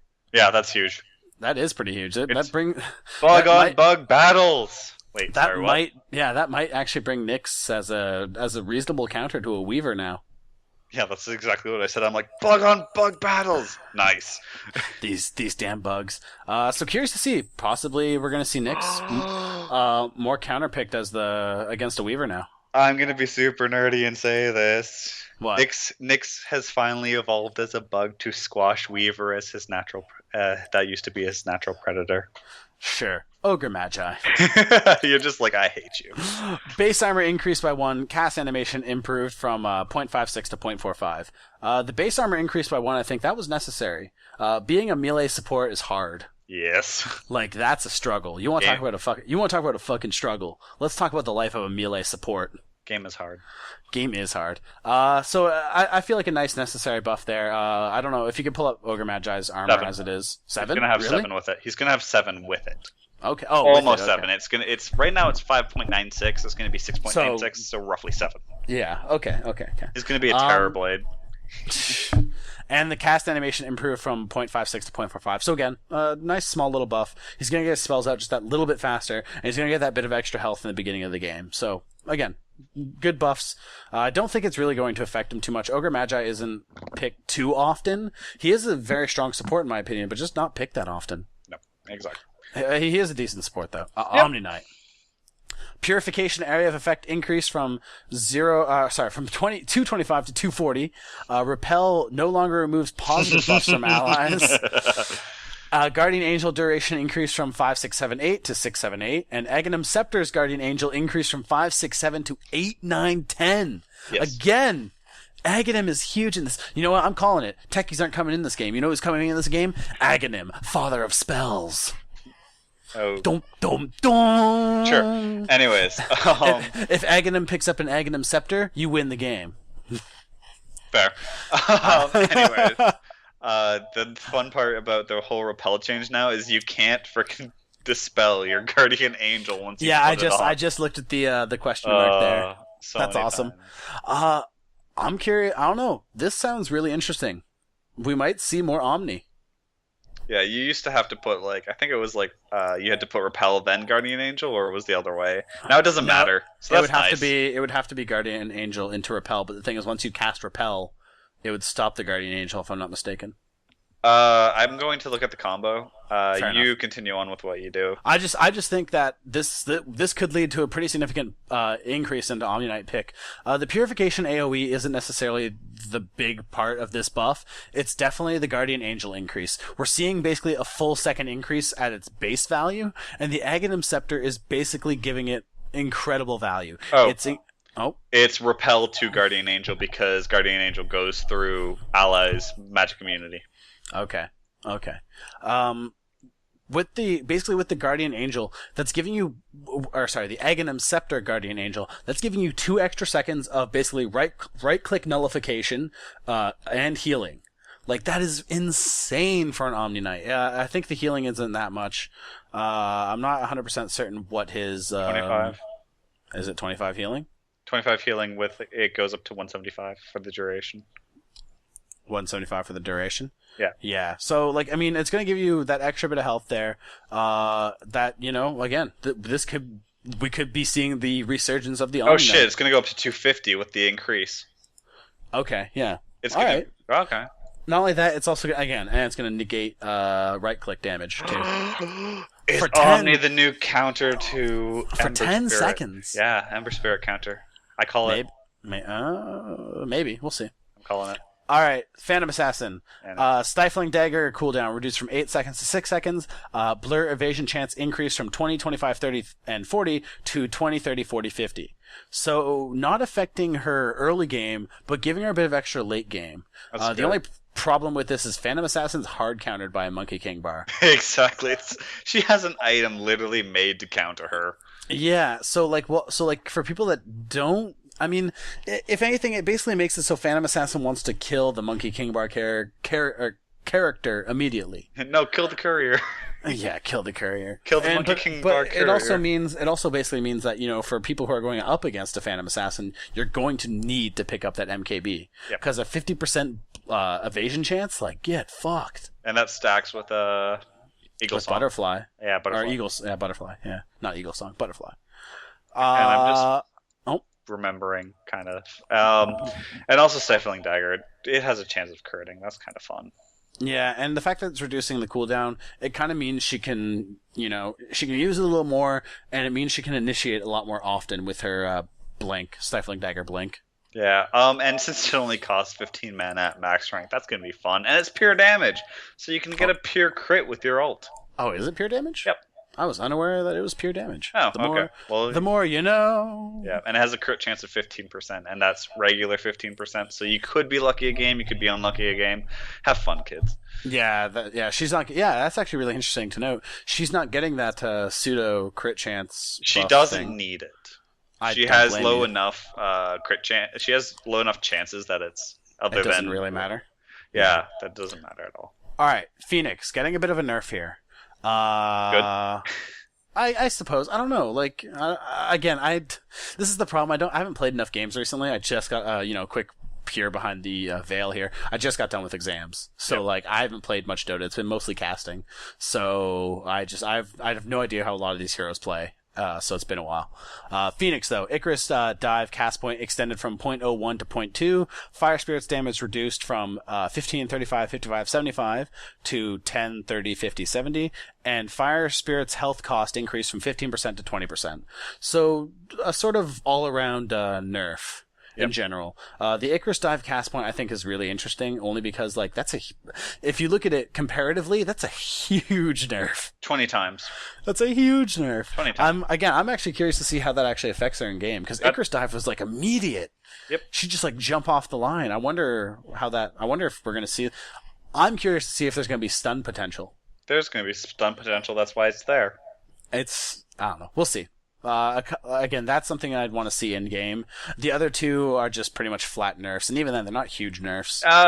They are because fire spirits were huge. Yeah, well, the fire spirits basically the damage is going down by 5 around the board. That's not the huge nerf. I think the huge nerf comes from the fact that it costs more health to use them. That's what. It's the health that really does cement it in as a big nerf. But other than that, just a general nerf to Phoenix. I think a lot of people agree she definitely needed the nerf. So good to see. Good to see. Yeah. Pugna. Getting a bit of a buff here. Decrepify mana cost reduced from 100 to 60. Nether Ward duration increased from 25 to 30. Yep. So, a nice little buff. Nothing too crazy. I like the Nether Ward because if you could keep it up for that 25 seconds, 25. Oh, okay. If you could keep it up for that 25 seconds, you deserve to have it up for a little bit longer because you just placed that ward perfectly. All right. Behind the scenes real quick, I'm just going to stand up for a minute because my legs are hurting. Oh, all right. Like all the time. Yeah, I'm a very stationary person. Anywho, Queen of Pain getting a bit of a buff here. Shadow Strike cooldown reduced from 20-16-12-8 to 16-12-8-4. And Shadow Strike cast range increased from 400 to 435. What's her Shadow Strike again, if you could remind me? It's the dagger that flies out and it slows you for 15 seconds, dealing damage every 3. Okay. I know a lot of people have been talking about Queen of Pain recently. Again, she's fallen out of favor recently, and I think that's again because of Invoker and other heroes like that. So she's kind of fallen out of favor. She used to be a very strong mid laner, especially in 6.78. Oops.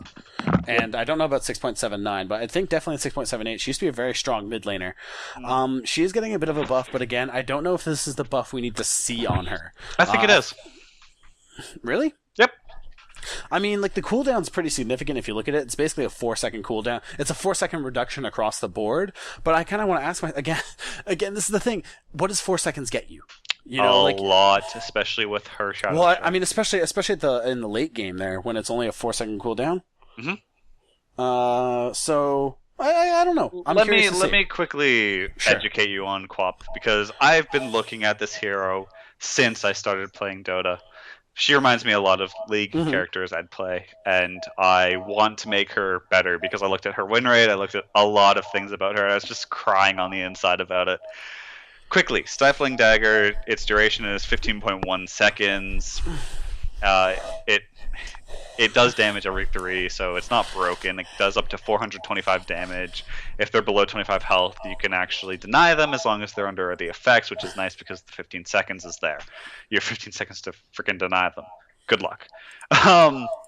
Anyways, quickly, it goes down to an 8-second cooldown on the Shadow Strike already, but that's with a 50-second move speed slow. Of course, it decays over the 15 seconds, but it's still pretty potent through that entire time. But now you can reapply that 50-second slow every 6 seconds. 6 seconds. Hold up. Where are you pulling out these numbers real quick? Where am I looking at this? Yes, I'm sorry. Every 4 seconds, sorry. Thank you. Sorry, I was just wondering where you're getting your numbers. I looked at too many things. I looked at the 16. That's fine. Carry on. Quickly, you can reapply it every 4 seconds now, and I think that's actually the decay point. So you can stick to them more, and this is where I feel as though my calculations are now being implemented as, yes, I was right. People build Ags on her because it takes her ultimate, it puts it to a cooldown of 40 seconds, but here's the issue with being able to spam that spell. At max rank, it costs 500 mana.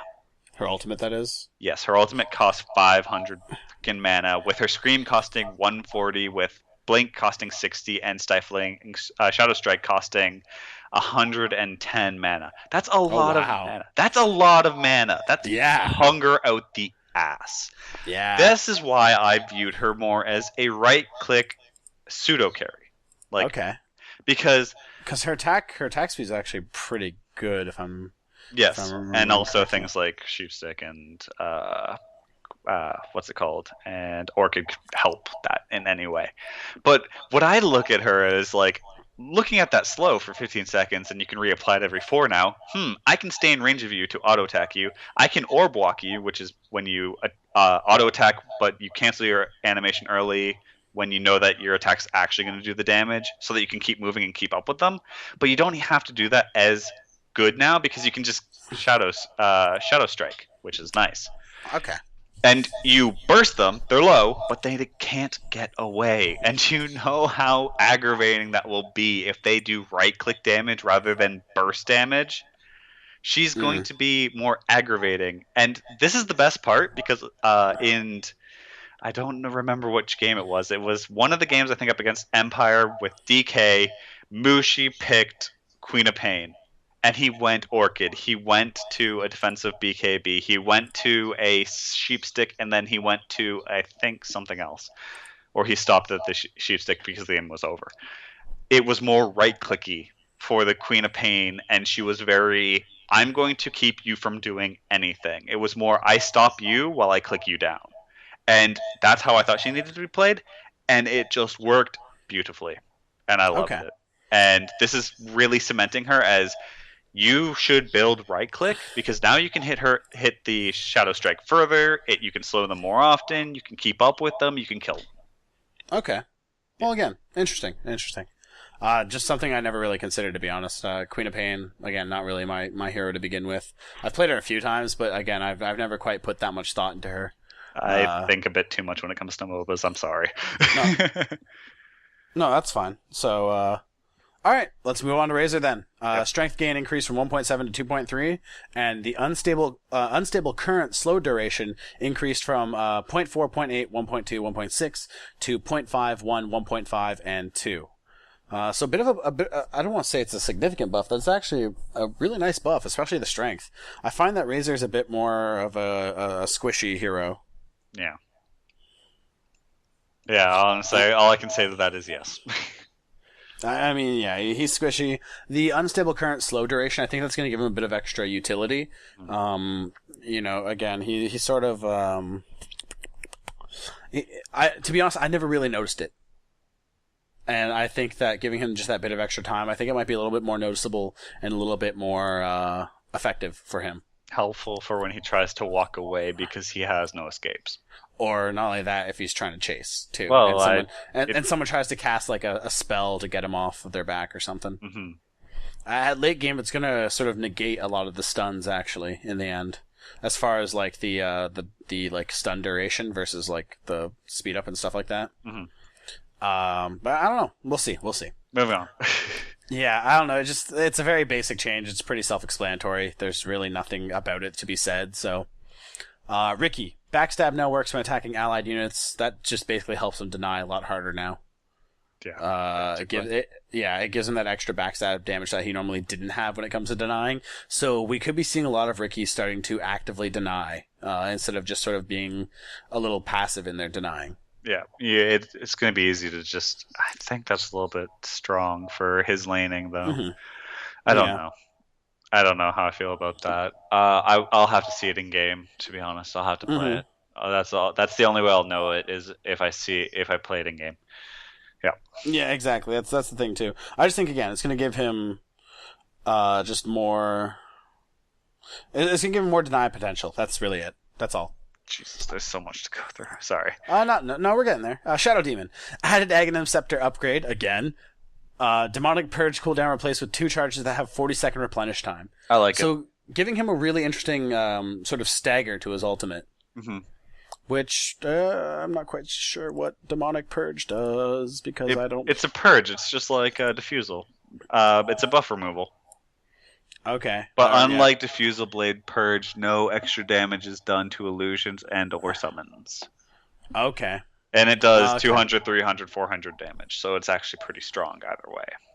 I see. Okay. Interesting. So it gives him that nice little stagger, which I think is, again, it's sort of like a utility thing. It also lets him cast the Demonic Purge basically on 2 heroes, too. Yep, and since it's going from a 50% cooldown to a 40 for 2 things, so 80 together, that's actually really nice. That's just going to make him more useful. It's going to feel like he actually does something now with his ult. Yeah, Shadow Demon to me always seemed like a very clutch pick. Yeah. People that picked the Shadow Demon, like it was for a very specific like team purpose, not because Shadow Demon is an overly impressive hero in my opinion. Yeah.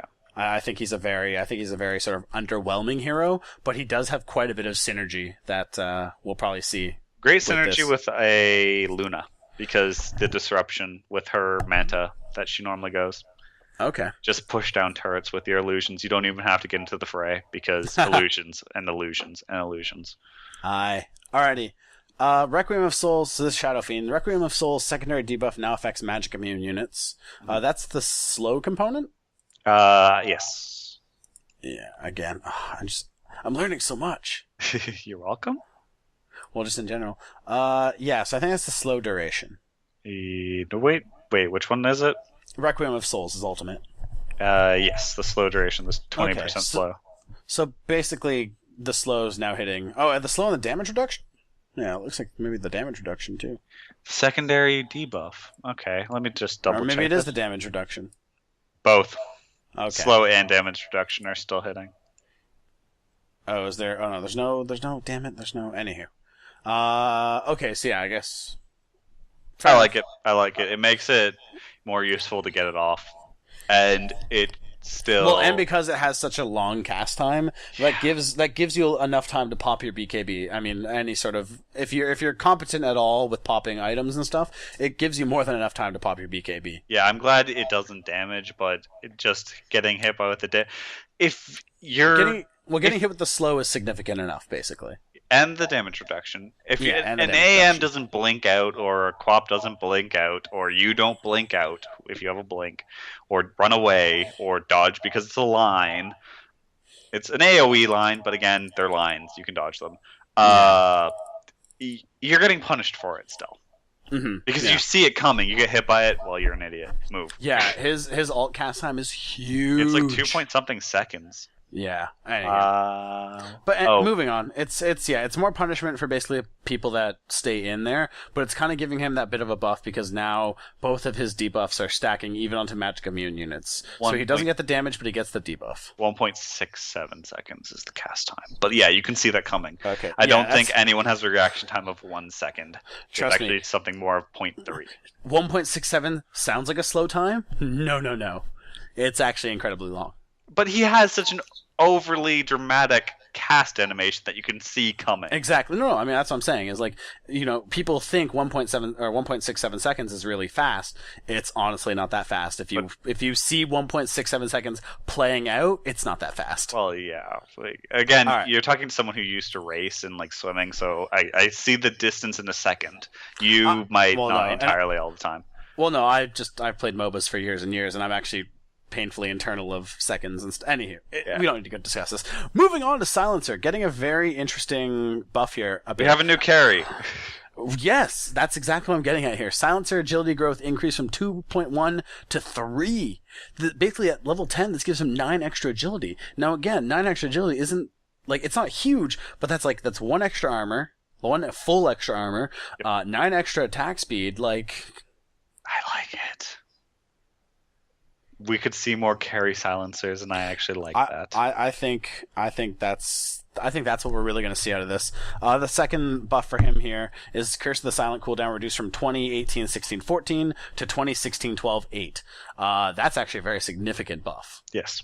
He's going to be throwing that shit out all the time. Again, not affecting his early game, but giving him that extra bonus towards the late game. I don't think he's going to be throwing it out all the time since it goes from 75 mana cost to 135 mana cost, but he's going to be using it more. Well, but Silencer gets intellect whenever people die near him. Yes, but again, he gets a lot of intellect. You need to get the kills, is what I'm saying. Fair enough. At least going with the carry role, you can actually do it now.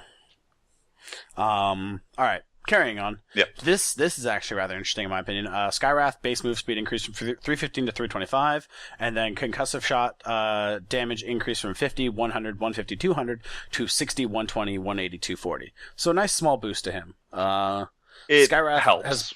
He's been painfully underpicked recently. Skywrath has the best int gain in the game. Yep. Yes? Yep. So, I'm, again, curious to see how this affects his pick rate. I don't think it's going to be that much, to be honest. It's not a huge buff, but it's something. The slow's 40%. Isn't it? Yeah, this is his super long range thing, so it actually could set up ganks nicely. Yeah. He could be a mid laner now. I would still say support that sets up for a mid laner to gank. Because it's 1,600 units, and it's 40% slow, and now it's doing half decent damage. That's about it. Alright. Sniper. Getting a bit of a quality of life pickup here. Fixed Sniper's acquisition range not matching his maximum attack range. So his maximum attack range with his headshot is 950. What this is basically saying is that he wasn't always attacking at 950 because of just, I guess, coding errors. This is a bit of a bug fix. But this is going to lead to a bit of an insignificant change to him that could actually mean big changes, sort of. Also, you meant take aim, right?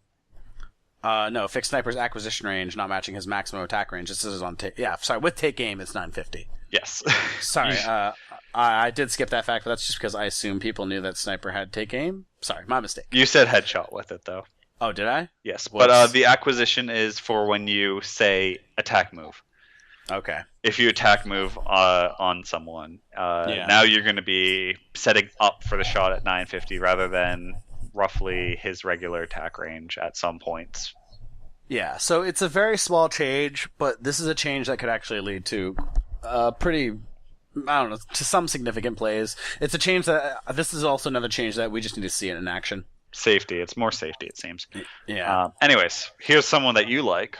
I love Spirit Breaker. I love breaking spirits. He's actually getting a really interesting balance here. This isn't so much, this first one's definitely a buff. The second one's just a balance for sure. Nether Strike cast range increased from 400, 550, 700 to just a flat 700 all around. They make a little note here saying that if you do have the Aghanim Scepter, the range is a flat 850 all around. So I guess if you pick up the early Ags, anywho. Nether Strike cooldown has been rebalanced from a flat 75 seconds to 80, 70, 60. What that does specifically is it definitely nerfs his early game, but it basically brings it nerfs his early game, but makes him more potent in the late game. More Nether Strikes can be thrown around. The fact that the range got increased, I think that's where the balance is coming from. So he can't attack, or he can't use Nether Strike as often. This is his ult, by the way, for people that don't know this. His ultimate just does huge damage, and it's a bash backwards. So the cooldown is greater, but the range is also greater. So this is actually a fairly decent balance for Spirit Breaker. He's going to have less of an early game stomp potential, but it's really going to reward him for getting to his max level a lot quicker, so about level 16. So it's going to reward you for really fast, efficient play. I have only one question about this, and this is going to be something that we're going to have to see in the works. Does he still remain having his 20-second cooldown if he has Ags? Because it's not annotated. I don't think it's going... I think for the cooldown, it's not going to affect his Ags, but we'll see. We'll see. Because it goes down to 20 seconds right now, which makes I see that. Ags useful, but it's not annotated. So did they get rid of that? Because that's going to hurt. I don't think so. I mean, they didn't say anything about taking it out. That's the thing. Yeah, and they didn't say anything about leaving it in, though. Fair enough. I guess that is something we're just going to have to see. Yeah. But still, interesting to see. And the most OP buff is the next one. Sven, I was actually looking him up real quick. So Sven, increase of 6 base damage. Just for reference, I'm pulling this up right now. His base damage at level 1 is 55. So actually, 61. This is kind of bringing him in line with a couple other melee carries. Well, melee strength here is. Yeah, well, melee strength carries, I mean. Well, look at Treant, though. Well, Treant doesn't count. I count Treant. I like Treant. Get fuck, boy. Get the fuck out of here. Anywho, he's an interesting buff. Last patch, he got a buff of +2 armor. So now he's getting a buff of +6 strength, or 6 agility, or damage. 6 base damage, thank you. Sorry, I had to burp there. So, roughly, he's going to be in line with a Lifestealer, exactly. Yeah, he comes in line with a Lifestealer. He's definitely, like, this boost here is just sort of bringing him in line with other melee carries. And that's kind of, I think, the thing that they're doing, is they're trying to bring the melee carries up to kind of a level point where it boils down to more so what kind of skill set do you want with your carries. Okay. Not so much about the individual carry itself. Templar Assassin. Psionic Trap sub-ability now has the same cast point as the ability of on the trap itself. So basically that means both things cast at the same speed. Yes, that's exactly it. Previously, the sub-ability and the ability on the trap had different cast behaviors. Both are 0 now. So if you cast it with your hero, it would take longer. So basically, I guess both cast instantly instead of a slight delay on one. It was a slight delay on the trap pop, and it was about 0.5 seconds, so it was kind of... actually, it had a bit of random to it. It was like... the only thing that it reminds me of is something in League, so I'm not even going to make that fucking reference. Fair enough. It goes from like 0.1 to 0.4, so it has that huge gap of timing where you're just like, I don't know which one it's going to be. God. Yeah. All right. Carrying on here, Terrorblade getting a bit of a nerf here. Actually, a pretty strong nerf. Yes. His strength gain has been reduced from 1.9 to 1.4. That is huge because he already doesn't have a lot of health to begin with. No, he starts with 15 strength. Yeah, 15. Well, forget the base strength. I'm just saying his base health is 435, if I'm not mistaken. Yes, you are correct. And, I mean, now he's only getting 1.4 strength per level. Yep. Ugh. Yep. So I imagine we're going to see Terrorblade kind of drop off for a little bit until people kind of work around it. Reflection Slow no longer persists through Magic Immunity. So I guess if you pop Magic Immunity, it's going to let you escape from that slow. Reflection Duration rebalance from 5 to 2.5, 3.5, 4.5, 5.5. So basically, nerfing his early game, but keeping his late game the same. Again, like we kind of saw with Medusa there. Yeah. So a pretty significant nerf to Terrorblade. I expect he might very well drop off the map. I'm okay with this. We'll see. I don't know. I kind of like Terrorblade, but it's neither here nor there. We'll see how it works.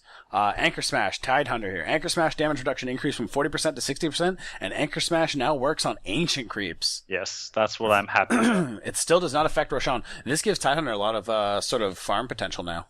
Not just farm potential, I'm saying it gives his carries farm potential, especially if you're going for Tidehunter as a support. Yeah, I guess that is true. It does give him, like, just sort of stick around Anchor Smash, get that extra damage debuff on the Ancients. That lets your carry farm a lot safer. 60% is huge on Ancients. Or, well, it's just in general, too, like, even in fights. Well, yeah, in fights, but I'm thinking it gives if you have a Tidehunter on your team now, you're going to have an easier time / you can farm them earlier. Therefore, you can get the gold faster, you can get the experience faster, you can start outscaling your enemy carry due to the fact that you have a Tidehunter. Mm-hmm. It's nice. Yeah. It's going to be cool. It is. It's a very interesting buff because it's not a huge buff in the grand scheme of things, but when taking into account all the other buffs and nerfs that are happening this patch, looking at Tidehunter and seeing that little buff there, again, I can't wait for 6.81. I can't wait to see all these huge changes that we're probably going to see in the meta. Yeah, and it really excites me. I'm happy for it. Honestly, it excites me. It excites me in ways that I should probably question how much Dota I'm playing these days. Yeah, a little bit. All right, Tinker. Heat Seeking Missiles is no longer blocked by Ethereal. Cool. That's fine, I guess. I don't know. Nothing really to say. Very self-explanatory. I don't know how this affects Tinker in the grand scheme of things. Quickly, it should have never been blocked by Ethereal. Fair enough. Bug fix. Moving on. We got a list to get through, man. Yeah, seriously. I wasn't expecting this to take too long, but you know what? I'm fine it takes this long. It takes as long as it needs to, god damn it. Craggy Exterior Stun duration rescaled from 1.2, 1.3, 1.4, 1.5 to 1, 1.25, 1.5, 1.75. So we're seeing a bit of a nerf in the early game, but then a bit of an increase in the late game. Again, it's the whole tiny wisp combo, just flying in and yeah, because that's how they would usually start it to stop them from moving. They would try to land right on top of it. Especially if the person had auto attack enabled, they would automatically attack either wisp or tiny, and that could cause a stun. There was a combo. It was just a lot of craziness. It was funny. Yeah. So again, a bit of a buff, not a buff, a bit rescaling basically. So sort of a bit of a balance. It nerfs his early game, but it gives him a bit of a buff in the late game. Again, it's not that significant of a buff, I don't think. It's only a quarter of a second, but who knows? We'll see. Anyways, continue. Troll. This is interesting because a lot of people are actually complaining. I was reading the sort of 6.81 hype patch thread in Reddit, and a lot of people were complaining about how basically Troll got a huge nerf when his Whirling Axes had the cast point. Now they're taking it away. So the melee Whirling Axes cast point is improved from 0.2 to 0. Yeah. Which, not a huge buff, but a significant enough of a buff that again, this was something people were definitely complaining about because it means that now Troll Warlord doesn't have to stand still for that 0.2 of a second. He can keep chasing even while casting Whirling Axes. Melee Whirling Axes specifically. That's good. So this lets him keep chasing while casting that spell. Which again is a very huge sort of quality of life change. Or running away, because it adds, I'm pretty sure, a dodge/miss mechanic. Or I think it might even add a move speed gain. I'm not 100% sure on that, to be honest. I'm gonna double check. All right, let's introduce Tusk then. Tusk actually has a very interesting buff here. So rework Snowball into a 2-part ability, one which creates the snowball and a sub ability to launch the snowball. You have up to 4 seconds to use the sub ability. The area that automatically pulls allies in has been reduced. There's a huge blurb about it. Basically, I'm just trying to look at it real quick if it's going to pull out.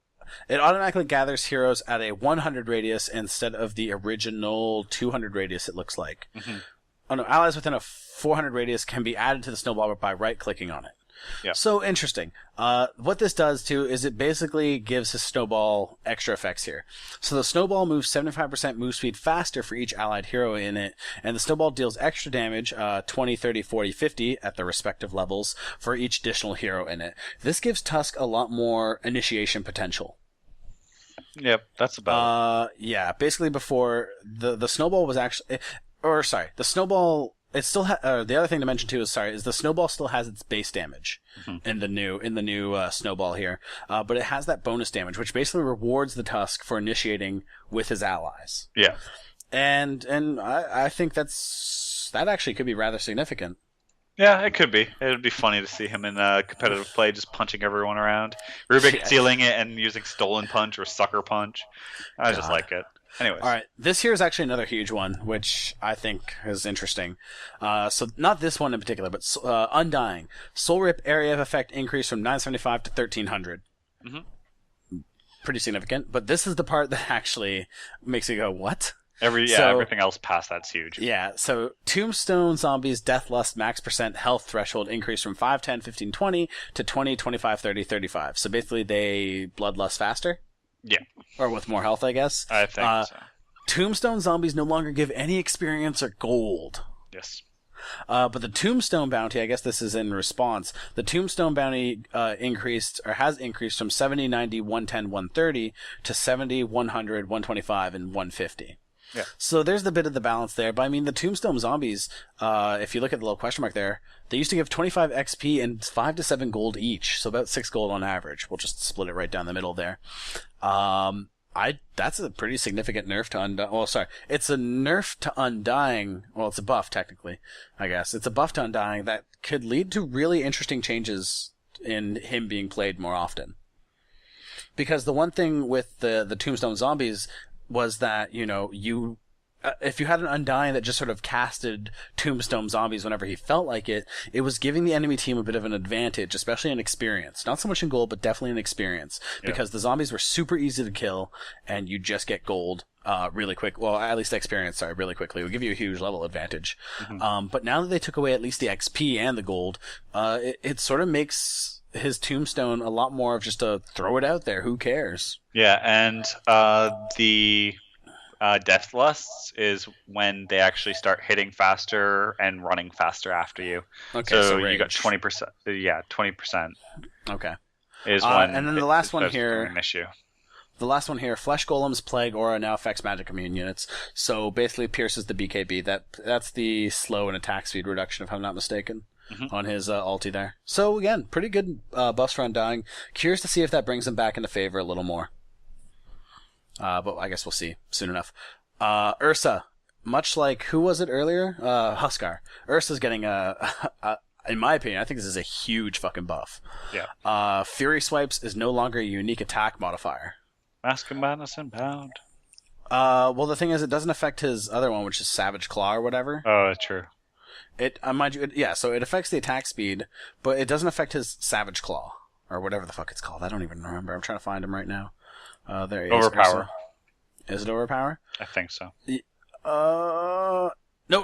Fury Swipes. Sorry, Fury Swipes is the one we're thinking of. Yes, it is. Okay. Sorry. I thought. Oh, so no, overpowers the attack speed. Fury Swipes is exactly what we're thinking of. So I mean, yeah, Mask of Madness, or even like a Helm of the Dominator. Like, give him that extra armor, give him that extra damage, and lifesteal as well. Curious to see what sort of builds. Like right now, as it stands, Ursa's big build was to go straight into Vladimir's. Yep. Because it's not a unique attack modifier. But now that that's been taken away on his Fury Swipes, there, curious to see if he builds into more tankier or even more attack speed items. Again, like the Mask of Madness or the Helm of the Dominator. Smack, smack, smack, smack, smack, smack, smack. I can just watch him like smacking the shit out of Roshan now, though. Yeah. Oh, Basher! Basher, like Skull Basher. Yeah. Was that a unique attack modifier? I'm pretty sure it was a unique amount. That was English, I swear. Double check that. I'm gonna move on to Vengeful Spirit. Oh, he could actually still get that because he's got a Bissell right here. Yeah, I was gonna say. Anywho, Vengeful Spirit here. Interesting little change to her. So when Vengeful Spirit is slain, her killer is inflicted with a negative vengeance aura, which decreases the damage of her killer and their nearby allies until she revives. 100 That's so the damage reduction is based on her vengeance aura, or Vengeful Spirit, vengeance aura. So whatever that is, just apply that to damage reduction. It's the inverse, exactly. So that's a really weird buff / what? 30. It can be 36. So even just sitting around being dead is helpful for her. I don't like it. I don't know. The thing is, I don't know if it's too strong just yet. Again, I think that's one of those things that we need to see in action. Let's say you have a Vengeful Spirit who dies right at the start of the game due to the fact that she swaps in like a crazy person. Okay, so this is at level 6, but that's really only a damage reduction for 18 seconds. I'm gonna say late game quickly. Okay, I mean, yeah, it definitely becomes a lot more. It becomes a lot more useful in the late game, but the sort of substitution to it is like, let's assume the enemy team can kill her cleanly. That means the other team is fighting 4v5. But here, let me quickly finish what the hell I was saying. Sure. Dick. Vengeful Spirit with a Kunkka. Okay. Look at the damage reduction with the boat and the Vengeance aura. Okay. I see what you're saying. Yeah, you're looking at just let's just look at the Vengeance. Well, I'm looking at look at the synergy with certain things. No. I mean, that's the thing, but that's the other thing too. Is that's the synergy, right? It's the two working together. I mean, I don't know how often we're going to see Kunkka and Vengeful just yet. I mean, don't get me wrong. That's incredible that you're thinking that far ahead. But the thing is, like, I think the question I want to ask is, like, how common is that going to be? Well, let's look quickly. Who's gotten a buff recently in this patch? Okay, Visage.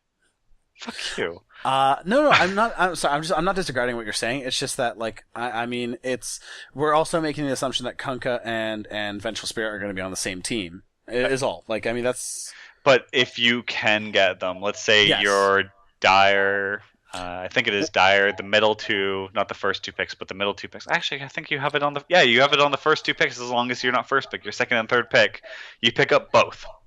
You just have so much damage mitigation right there. If you land your boat on your own team, not hard, because your team's going to run to the boat, and you have a swap in and a death. Wait, sorry, does the boat, hang on, sorry, 1 second real quick. Does the boat have to land on you? I thought the boat just had to pass through you. I think it just has to pass through you. Wait. Okay.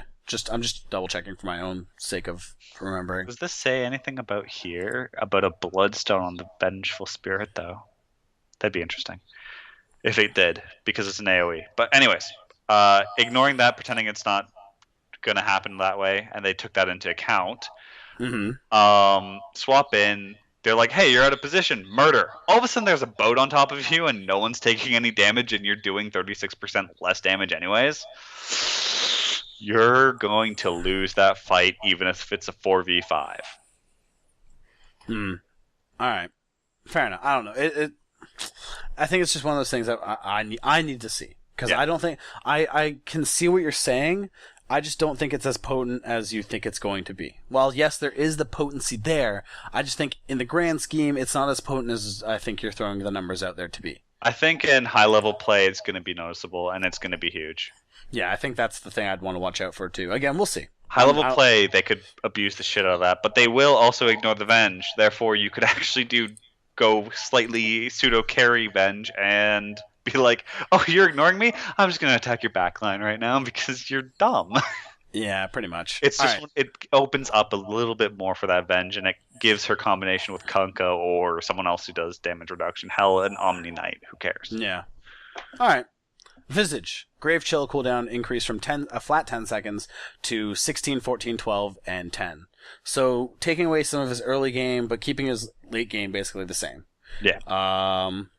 It's basically just reducing his slow, sort of, kind of. It's a balance. That's about it. Yeah. So carrying on. Yep. Warlock here. Shadow Word duration increased from 9 to 11. Pretty significant. I know nothing about him. I'm gonna just come out and say the shadow Word is his heal. Oh, okay. It's that circle thing. Yeah, okay. So that's actually a pretty significant buff there. And Upheaval cooldown reduced from a flat 50 to 50, 46, 42, and 38. Upheaval is that weird ground claw thingy. Yeah. An interesting cooldown. I just gives them more utility. Again, those are pretty self-explanatory buffs. There's nothing too crazy to say about them just yet. I think the Shadow Word duration, though, that's a pretty significant increase, and that could lead to maybe some interesting... Like, it could lead to Warlock maybe coming back. 90 extra damage or 90 extra heal with his Shadow Word at max level. That's it. So, that's... I mean, okay, if at max level... I don't know. It's interesting. We'll see. So it's 5-0... Oh, wait, no, it's 495 at max rank now. Okay. That's it. It's there, but it's not huge. Yeah. Anyways, moving on. I think what makes it more huge is the duration. It's the fact that it lasts that little bit longer. So if people are escaping, and like that's the thing, if people are escaping, it's those 2 extra seconds that might actually count. Yeah. Anywho, Wind Ranger. Activating Wind Run now disjoints incoming attack projectiles, and Aghanim Scepter focus fire damage reduction decreased from 50, 40, 30 to 30, 15, and 0, and no longer has special rules for procs. Yay, all the treads. So the disjoints there, that's the interesting part there. It basically it rewards you for skilled play. If you can, see magic projectiles coming in at you and use your wind run at just the right time, it could save you from basically a stun. That's auto attack projectiles, friend. Oh, is it auto attack projectiles? Yeah, it's what it should do, but it's just been weird like that for a while. I see. So bug fix. Okay. Yeah, bug fix. I recant my statement. The Aghanim Scepter, again, just like this whole patch so far has been, it's basically rewarding the Wind Ranger for picking up Aghanims, and actually it's a pretty significant reward. Yeah, 0. Like, you can build slight damage, and you can just start doing and just start shredding. Like, her focus fire shreds. Yeah. We could be seeing a lot of Wind Rangers now in a very 4-position way. Maybe even 2-position, but I don't know. I don't want to be making these huge proclamations just yet. I'd prefer 4 and make proclamations. We're making this just to give people ideas. Yeah, I don't know. Like, again, we can... Like, you typically see Wind Ranger already in a very much a 4-position. She does sort of reward herself for having those extra right-click items. But with this Aghanim's Scepter into the Focus Fire buff there, we could very much so be seeing Wind Rangers become a 2-position. I want to say 3. I want to say 3-position. Okay, throw her in the mid. Yeah. Fair enough. Okay. No. Mid's 2-position, carries 1, and off lane's 3. But I'm not saying... I'm saying farm potential 3. Okay, I'm just... sorry, I've been screwing that up. I thought 2 was off lane and 3 was mid. Nope. Okay, well, I should probably start correcting myself then. Yes. 1 position is the hard carry, 2 position is mid, 3 is off lane. Got it. So what I should have been saying is we could see her in this 3 position now. She has a lot more damage potential with her focus fire, and again, with Aghanims, like, that's an item you probably want to pick up, especially on a Wind Ranger, and especially if you're going to be playing a more 3 position instead of a quasi support or hard support. Exactly. All right, carrying onward then. Witch Doctor. Maledict cooldown reduced from 35 seconds to 20 seconds. Maledict is his, that, like, purple AoE thing. Fair enough. Yeah, not too bad. But this is, I think, actually pretty significant. Deathward base attack time improved from a quarter of a second to 0.22 seconds. So, spitting out Deathward's a little faster there. Or, well, not spitting out Deathward, spitting out the projectile a little faster. Attacks, yeah. So a bit of a significant buff there.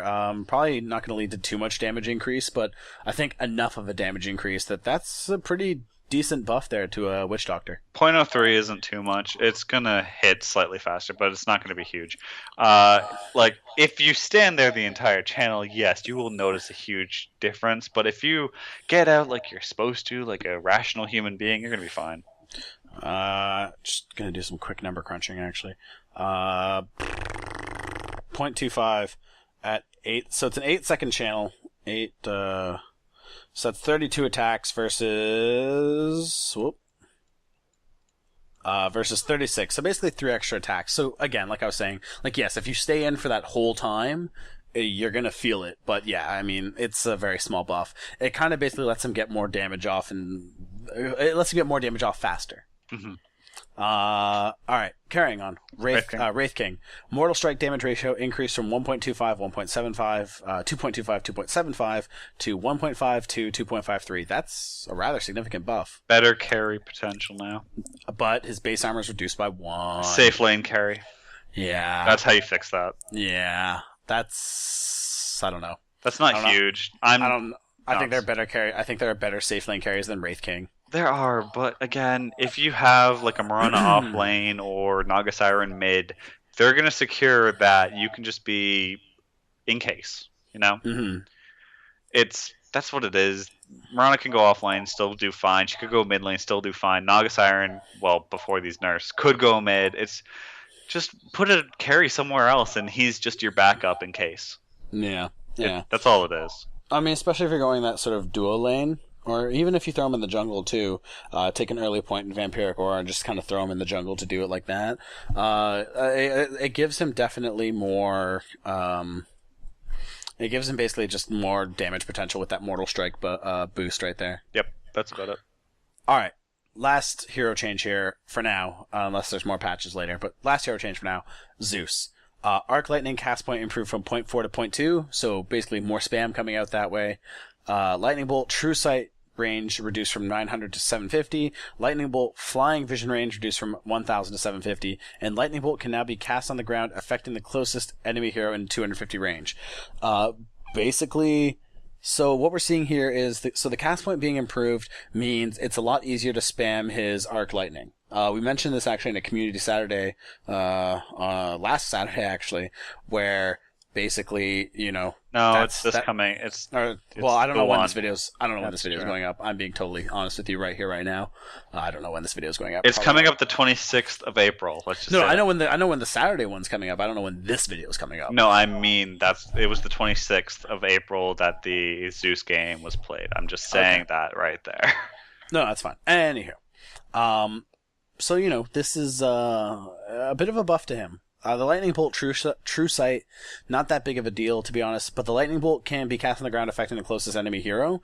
That's actually pretty significant because it basically means it doesn't matter. Yeah, you can just spam it.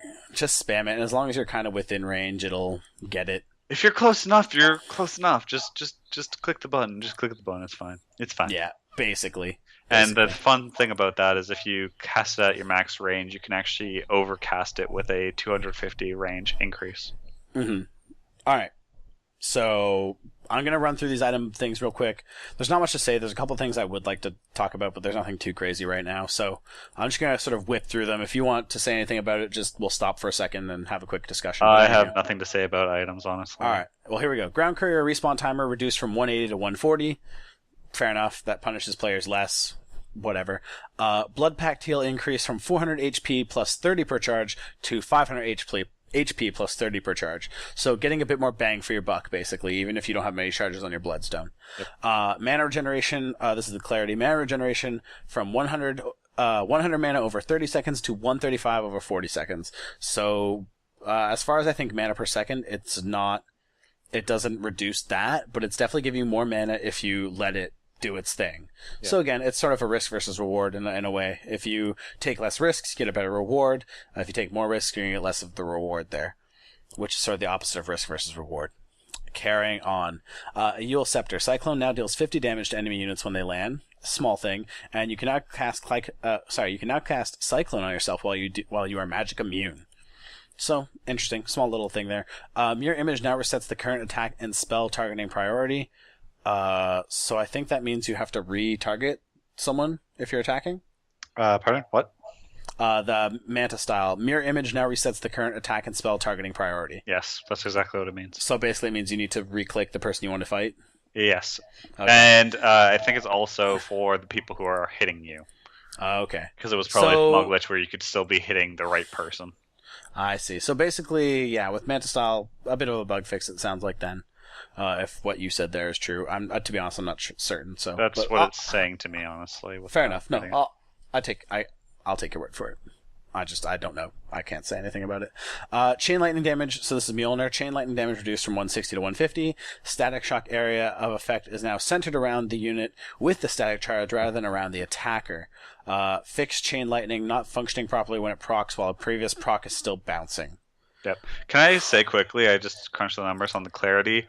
It still gives you more mana if you run it for 30 seconds. So even if you does it? Yeah, if you deactivate it, it gives you 3.3333333 indefinitely for shut the fuck. Yes. 100 over 30, but at 135 over 40, it's 3.37, so it still gives you more. So even if you deactivate it at the regular 30 seconds, it still gives you more than the old clarity would.